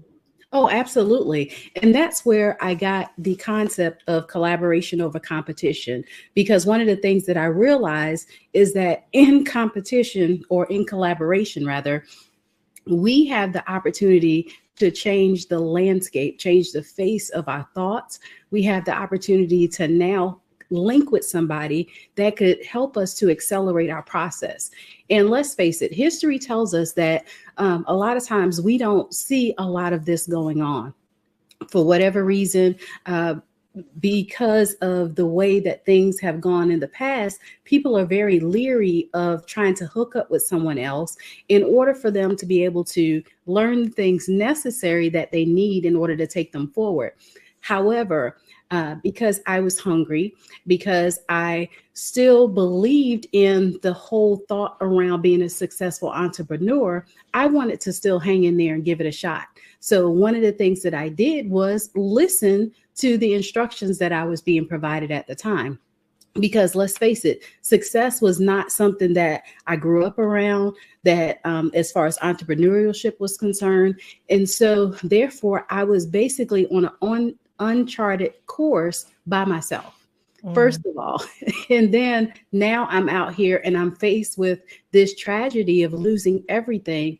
I literally had to figure out what I was going to do. One of the things that I knew that I could do, because I left corporate America to be an entrepreneur, I knew that I could go back, at least make six figures, get some benefits, and start all over again. So I tell people that sometimes even in your process, if you have to go back and redo some things and restructure and then launch back out, do what you have to do. But let your story be your story and not sometimes look at other people. So I learned that through collaboration in itself, that it can be a powerful tool. Wow. I could imagine how devastating that is. But, I love how you talk about it, because failure sometimes, failure, it depends on how you look at failure. Because when you've experienced it, and if you look at it, as you said, like a learning experience, and say, okay, how do I grow from that position? Then you come back stronger and better, right? Yes, absolutely. It allowed me to really go back to my grassroots, go back and rebuild my foundation. And this is where I get the thought of, now we need to diversify ourselves, right? Create multiple streams of income, because if one stream is not working, you still have other streams to rely on that you could potentially continue to build and foster those areas. I did not know that initially when I got into business and being an entrepreneur. I thought the main thing was the main thing, and that was all I was focused on. And I put all of my time, my energy, my resources, all of that into it. And what I found is that that was probably not the smartest thing to do. So through my lessons, through my experience, am I now able to help others fortify themselves in such a way to where if something happens, let's face it, we just went through a major pandemic, everything shut down, all of that. And I don't think that I would have ever thought that the world would stop for a period of time in my lifetime, right? In my lifetime. And so when that happened, we saw large corporations close their doors. We saw mom and pop shops close their doors. And let's face it, in our community, we'll say the Black community, we're already at odds, right? Our dollars don't circulate, and we keep a lot of our dollars in our community like our counterparts, right? So with that happening, I learned that now we can do some things differently. Since if I got to start all over again, I might as well do things differently while I'm at it, right? So I definitely collaborated more. I also got myself to where I got a little bit more education as well, right? Like the areas that I felt as though that I was lacking in, I started to study. I believe that if we study anywhere from 3 to 5 years on one particular subject, we'll become a subject matter expert in that particular area. And that's what I did. My background, my whole existence consists of wealth management, really. Excuse me. But I'm affectionately known as the money makeover mogul. And so I love it. Say that again. The money makeover mogul. Yes, money. Wow. And so I'm like, if we got to make it all over again, why not do it in such a way that it's going to allow you to master those areas that you were once lacking in? And so as you continue to master these areas, you can rightfully say now that I kind of got it together a little bit, right? Like I know a little something, but you put in the work first before you get the title. And so that's what I've learned through this whole process, is that I just didn't get here. I had to put the work in. I had to go through some things. I had to rebuild myself. And now I can help others to rebuild themselves and fortify themselves in such a way to where if something happens, okay, that was that. Now let's continue to move on because we still have more in our basket that we can work with. Wow. Powerful stuff. Yes. You know, I think it's Tony Robbins who says it's not what happens to you. And, you know, not thinking about, okay, it's happening to me, but it's happening for me. That's right. It looks like that's exactly what you did. You said, well, this happened. I'm not going to let it deter me from, you know, from even after I've reset and start all over again. And so that was really, wow, amazing, powerful stuff. So yes. So who would you say is your ideal client? So my ideal clients are, I would say, I call them business savvy women who are looking to either start their business or expand on their business. Now, quite often, I will say all of us have a purpose, and whatever our purpose is, we have a tendency to be innately good at that. And so whatever that is, we take that concept and now we build upon it. But we just don't go out there and say, ooh, that looks good and that looks good too. No, we start with one idea, one concept, and then we build on it. So I take them through a process of determining what that is, first of all, and then making sure that we can set it up for success. So walk me through what the first session would look like. Okay, so basically, I like to start with the vision of why it is that you want to do this particular type of business. And a lot of people say, well, yeah, well, I have a vision. Okay, so tell me about this vision. And as we continue to unfold it, does it involve self-care? Does it involve community? Does it involve expansion? Does it involve creating a legacy around whatever that business is? Because let's face it, a lot of us say that we want to be in business. However, we're more concerned about the money that we can make from the business as opposed to doing and committing a service and or either a product that brings value to the marketplace. And so because sometimes people are so enamored by the money that they can potentially make in that business, I take them back and say that money becomes a backseat. I had the privilege of writing a book. I divorced my money and married my mindset.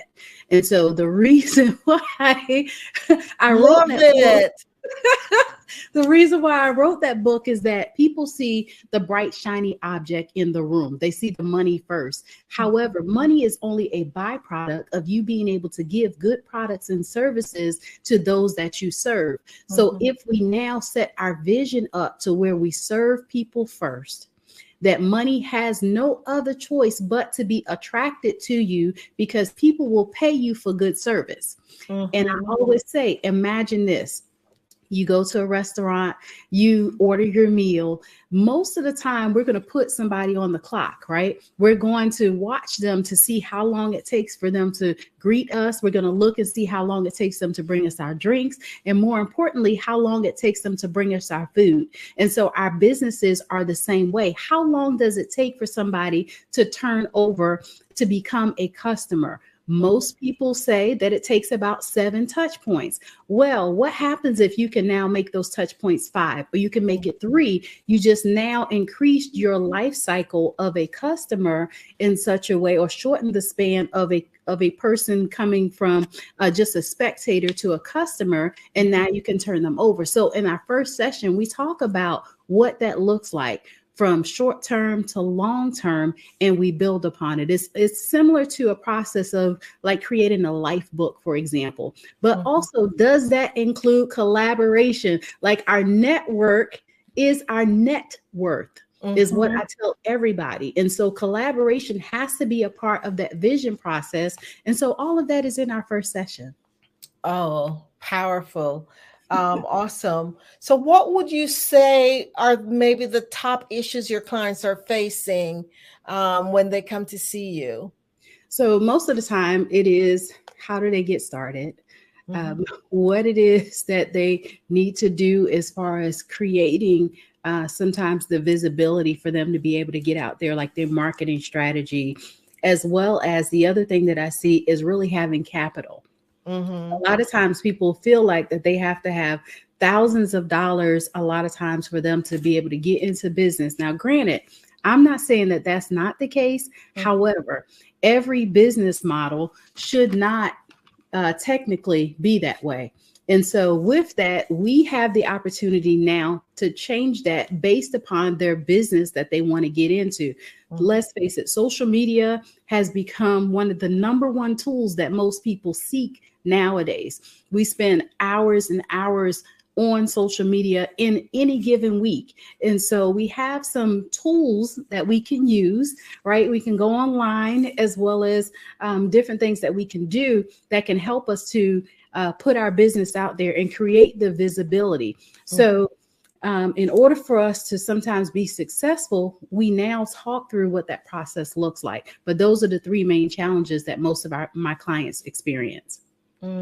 Interesting. What would you say is maybe one of the toughest lessons you have learned as a leader, as an entrepreneur? I will say the toughest lesson that I've learned is not to be afraid of failure. And so a lot of times, one of the things that we don't want to do is that we don't want to put ourselves out there. And I've learned through this whole process that if people cannot see you, if people cannot know, like, and trust you, they will not do business with you because they don't know you have a business. And so having a level of transparency, having a level of where you don't mind taking people on the journey with you has really been one of those things that I've embraced. And so I have literally fallen flat on my face, sometimes more times than I would care to count. However, it has allowed me to become stronger and be at the place where I can successfully and confidently say that I own multiple successful businesses. I couldn't say that at one point. I could say that I'm about to show up on this job and clock in at 9 o'clock and be there until they tell me that I can leave and like it. I remember those days, but now that I have the opportunity to help to impart wisdom into others, it gives me the greatest joy. And that is what helped me, though, to be able to overcome some of the challenges that I've had. Yes, just that ability to be resilient. And even though you go through hard times, you look at the failure as, okay, what did I learn from it? And grow from that, and being intentional. Those are some of the things I just heard you talk about, which is so important for us as entrepreneurs. You know, yes, we will fall, but that's not what's going to get us. We just have to pick ourselves up, brush ourselves off, and taking that first step on towards the journey, right? That's right. Because I'm sure you have a goal that you're heading towards, and so you're focused on getting there. Awesome. So who inspires you? So I will say that my mother inspires me. It wasn't really until I gotten older that I learned how much she really enforced the way that I think. I would say that when I was younger, I didn't realize that we were less fortunate and we were without. When I was growing up, I had the opportunity to go to some very nice high schools, I will say. I had the opportunity to go to college, even though we were poor, even though we were without. But my mom worked so hard to provide for us, to where it wasn't until I got older that I really start to appreciate that. And when I look at her today, that she's such a great money manager, that it warms my heart. But I also look at those that are successful, that are out there, that are doing it as well, as, like, I will say, the owner of the Black Business Network. I think that this is just really so amazing with being able to do this. But more importantly, I'm inspired by God, right? God, who Mhm. is the head of my life, Mhm. that he has given me the ability to create wealth. He has given me the ability to have wisdom, but better yet, an understanding. So I'm inspired a lot of times by those that are doing the work as well. Those are putting in the time to help others, because I realize that it's not about me.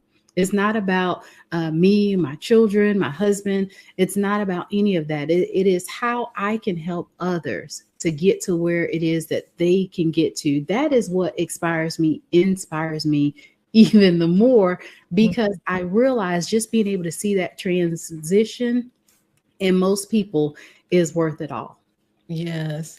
I'm just reading this book called Dare to Serve, and it's a powerful book about, you mentioned about serving others, and that's what our purpose is. And as entrepreneurs, when we really focus on serving those that we're wanting, it's such a big difference, because as you mentioned again about people want to do business with people who they like and care, know, like and care for them, right? And who they could trust. That's who they want to do business with. So what book are you reading? I'd love to hear what book you're reading. So currently I'm reading The 7 Money Rules for Life. It's by Mary Hunt. And I have, even from the first chapter, had the opportunity to get some good information from that, as well as I've been rereading another book that I just wrote. It's called Go F Yourself. But more, is it out? Is it published? Yes, it's on Amazon under Dr. Tabitha Russell. But it's the premise of the book is finding faith, fortune, and fulfillment. And the reason why I wrote that book is that a lot of times we're still missing it. Like there's still some key components, some small nuggets, some small tweaks that we can do even in our own lives, where we can get to that fulfillment, that place that we say, okay, I'm good. I've really arrived. I'm helping people. I fortified my finances and all of that. But a lot of times I'll read several books at a time as well. That's me too. Someone was asking me, because someone asked me that question, and I said, wow, I'm reading 3 books. Because, as a coach, I have to be reading what my clients are reading. That's right. And then, I'm reading for myself as well. They were dying laughing. They're like, how do you do that? That's like, right. I do it. I do. I'll have one down here. I have one in the car. And then I have one that's my travel book. So it just really depends.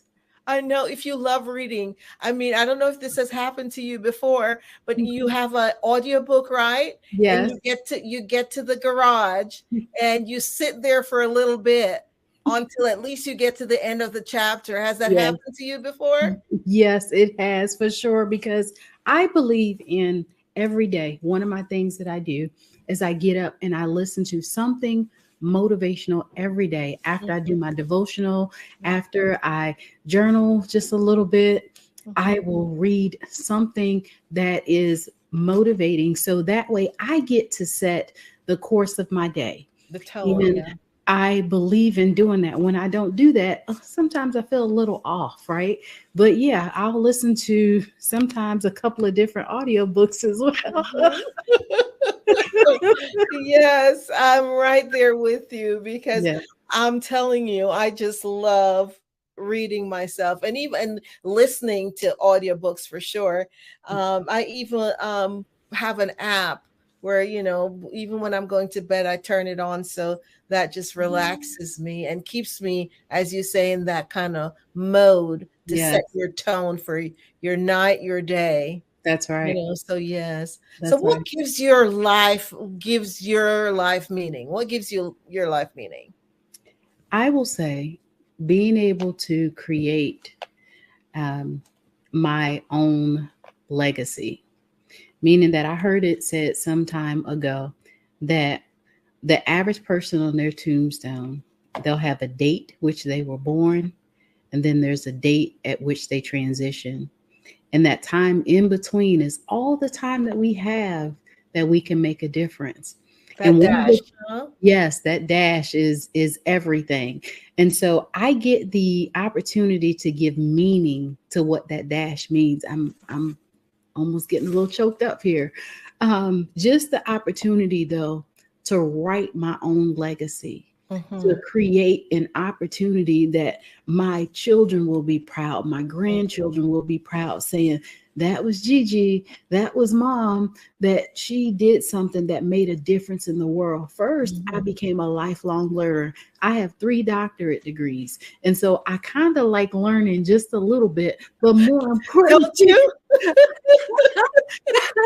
more importantly, I believe, though, that we should be constantly learning. Constantly learning. Yes, and because growth doesn't happen by chance. It does not at all. And so if we want to say that we give that dash meaning, we've got to do something that makes it notable, make it credible. Let's face it, people are going to know you for something, but you get the opportunity to say what that something is. And for me, I'm like, I want them to know that there are endless possibilities for you to walk in greatness, for you to follow your purpose, and for you to change the trajectory of what things look like for the next generation. I realized recently that in order for us to really change one habit, it almost has to cycle through 1 to 2 generations in order for it to take a hold. So in order for that to, because I'm a financial coach, right? So for me, for the behaviors that I see that comes along with the limitations sometimes with people in their relationship to money, is that we've got to start it now. Like, it starts with us. And when we're raising our children, we can impart that into them. But unless it really takes hold, will it even reach their children? And so sometimes we have to go through those at least 2 to 3 cycles, meaning different generations, in order for it to change. So that's kind of where I get a lot of that from. Wow, you went really deep, Dr. Tabitha, because you think about it, you're talking about not success, but you're talking about significance and what the importance of leaving that legacy, so that your name will be remembered for decades to come, that's just so, wow. That's goosebump moment, when you talk about that stuff, because it's so important what we do with our life each and every day, just being, I say that word again, intentional with our lives, and creating that life of significance. That's right. Believe it or not, being intentional has been the word for me this year. I am getting ready to embark on a summit that I'm doing. Matter of fact, this weekend, August 26th, it's called Powerful on Purpose. And when the Lord gave me the vision to do that, he said, first of all, build a table and they will come. He also said to be intentional about everything that you do. And the summit in itself is twofold. A lot of times we'll do a summit and it's empowerment, it's inspiration, or come out and hear another word.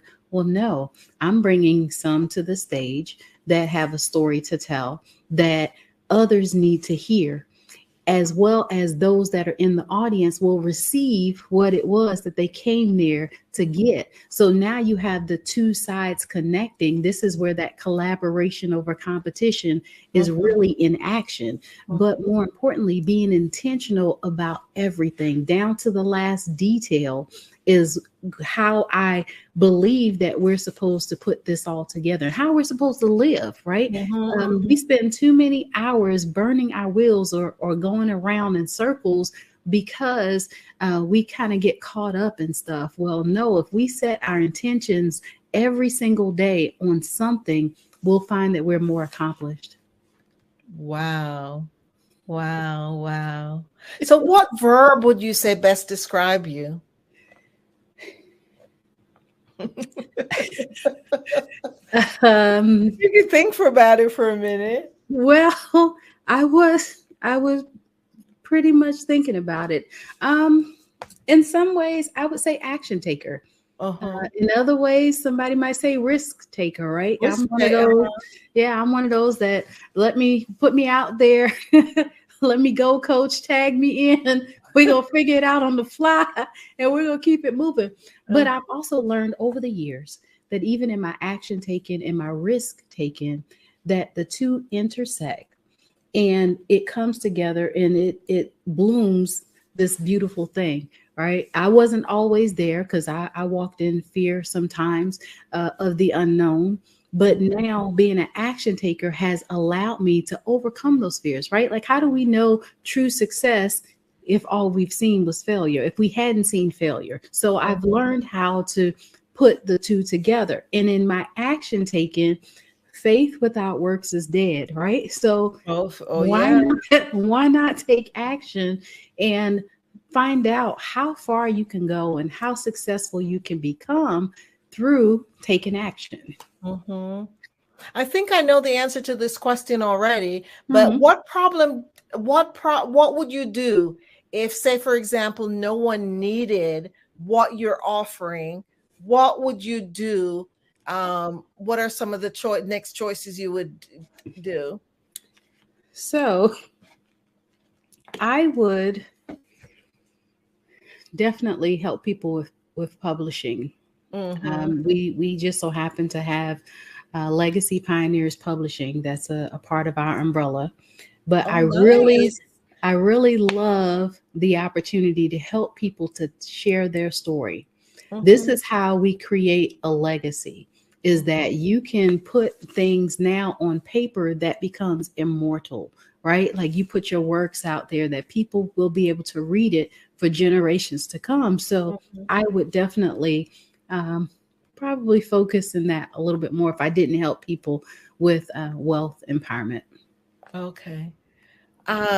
I think that's needed anyway, so I don't think you'll have to even think about that option, but just wanted to see what other, and I'm interested in the publishing. So tell us, the audience, more about the publishing aspect of your business. Yes. So Legacy Pioneers is the publishing side of the house. When I got out and started writing books, there was a lot that I discovered within myself, that there's a process to being able to write a book, but it's not as hard as what people think that it is. So as we are writing or helping them to craft their story, we help them with every aspect of it. We just don't say, go write this stuff, put it down on paper, and then we'll meet. No, we meet with you from the beginning. We try to find out what it is that your vision is, what the name of it is. We help with doing your cover. We help with editing. We help with getting it published and online.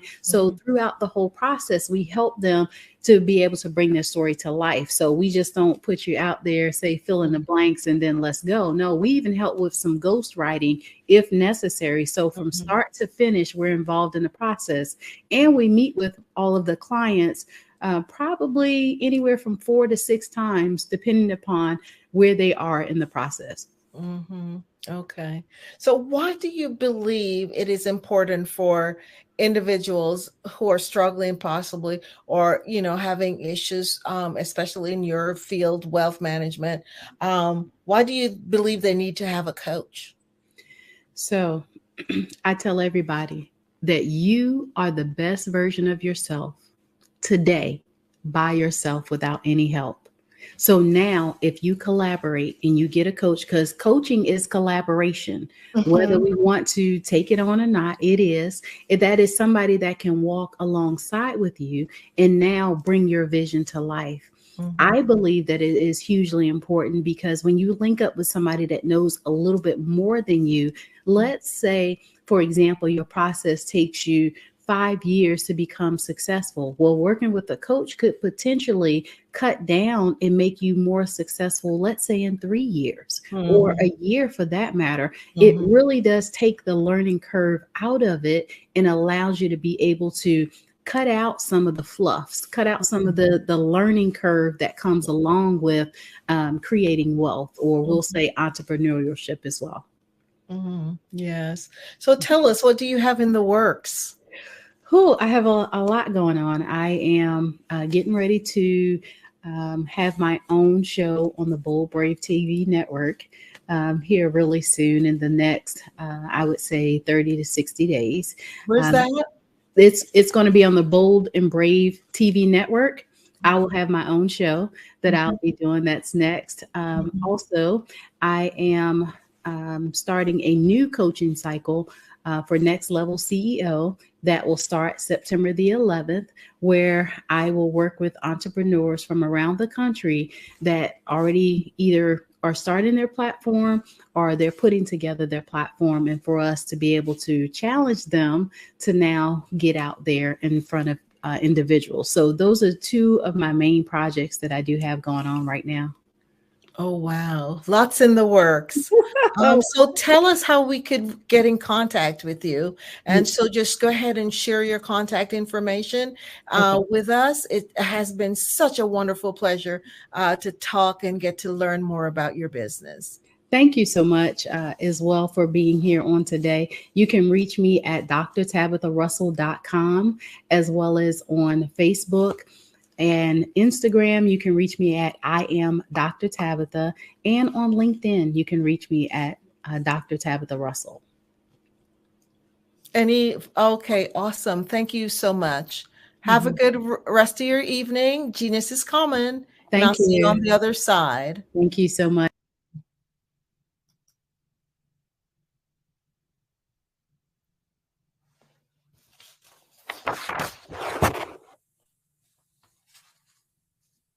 The Black Business Expo mission is to raise funds for high school seniors going to college or K through 12. This expo is a fundraiser for students. You may go to www.blackbusinessexpo.usa.com to donate to the scholarship fund, or use the Cash App $BBXUSA. Our goal is to give laptops and up to $5,000 to 10 students. Students can register online at www.blackbusinessexpousa.com. Every dollar counts, so we want to remind you to donate to the scholarship fund. We want to thank our Black Business Expo USA sponsors for August 2023, North Carolina 100, Moody Capital Partners, Suede Soul, Lotus Ritchie, Coaching and Training, Carolina, Virginia, Minority Supplier Development Council, Step Management, BHS and Associates, Margie McLean Foundation Incorporated, Genius is Common, Earth Essentials, Mulaney Shawnee Global, Executive Women's Success Institute, The Quality Coaching Company, Superwoman Business Services, Creative Force Studios, Lee Entertainment, Artistic App Design, Black Business Expo USA. Genius is common, and I'll see you on the other side. Have a great evening. Did you know women represent just 3% of Fortune 500 CEOs and less than 15% of corporate executives at top companies worldwide? Have you wondered what the secrets are to getting into the top ranks, whether in the private or public sector? Do you want to figure out how to stop being held back in your career or passed over for promotion? Then you're in the right place. Hi, I'm Dr. Madeline Ann Lewis, President and CEO of the Executive Women's Success Institute. I have decades of experience in the military, the federal government, and corporate America. And my mission is to help women succeed and tap into their full potential. I want to reach 1 million+ women around the world to become the leaders they are meant to be. So if you want to move into a management or executive level position, or maybe you are a female veteran transitioning out of the military into business entrepreneurship, then reach out to the Executive Women's Success Institute at 301-693-3284. Let us get you on the fast track to success.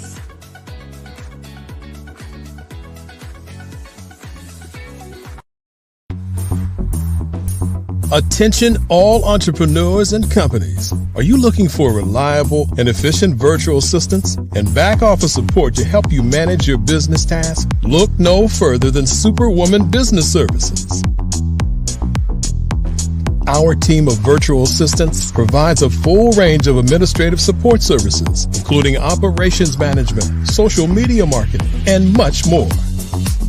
We also offer website design services to help you create a professional online presence that reflects your unique brand. In addition to administrative support and website design, we offer business development and structuring services to help you grow your business and achieve your goals. We'll work closely with you to identify areas of improvement and develop a customized plan to help you reach your full potential. At Superwoman Business Services, we understand that running a business can be overwhelming and time-consuming. That's why we're here to help you fly high and achieve success. Our virtual assistants are highly skilled, experienced, and dedicated to providing you with the support you need to thrive. Come fly with us and take your business to new heights. Let us help you become the superhero entrepreneur you are meant to be.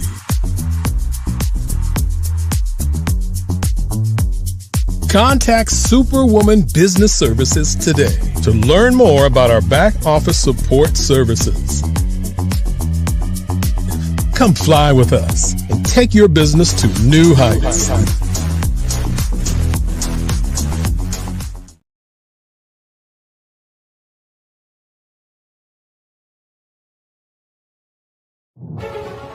In the heart of America, there are dreams waiting to be realized. Dreams of owning a home, creating a haven for families, and building a future. Yet, there are 13 million mortgage-ready home buyers and nearly 20 million renter households who have the credit and income to qualify for a mortgage but remain left out of the home buying process. These potential home buyers are in urban and rural America, where dreams should flourish. The big banks, the giants of finance, have all exited the mortgage lending business, decreasing their lending footprints across America. They are no longer present and active in these communities. Instead of offering opportunities for home ownership, some of these banks have chosen a different path. They have decided to become mega landlords. They have chosen to invest billions of dollars in rental homes, leaving potential home buyers with fewer options and stuck in a cycle of renting without the chance to build equity and create a legacy for their families. Here is the shocking truth. A report issued by the Home Ownership Council of America revealed that if lenders were to step forward and serve this underserved market, they could conservatively increase their loan volume by $1.5 trillion. $1.5 trillion. This is a $1 trillion business opportunity, ripe for the taking.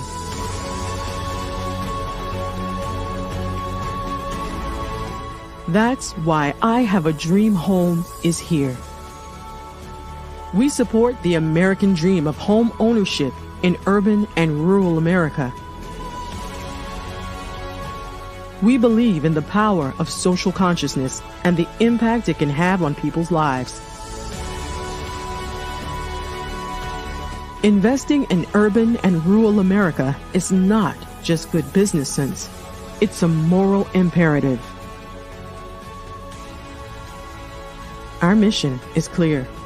Become the go-to mortgage lender in these communities. Create a pathway to home ownership for all Americans, breaking the cycle of poverty by empowering families to build wealth, stabilizing our communities, and taking pride in our country.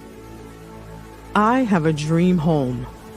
Unlocking dreams, transforming communities, and rewriting the story of American home ownership. For more information, scan the QR code or visit our website at www.ihaveadreamhome.gold.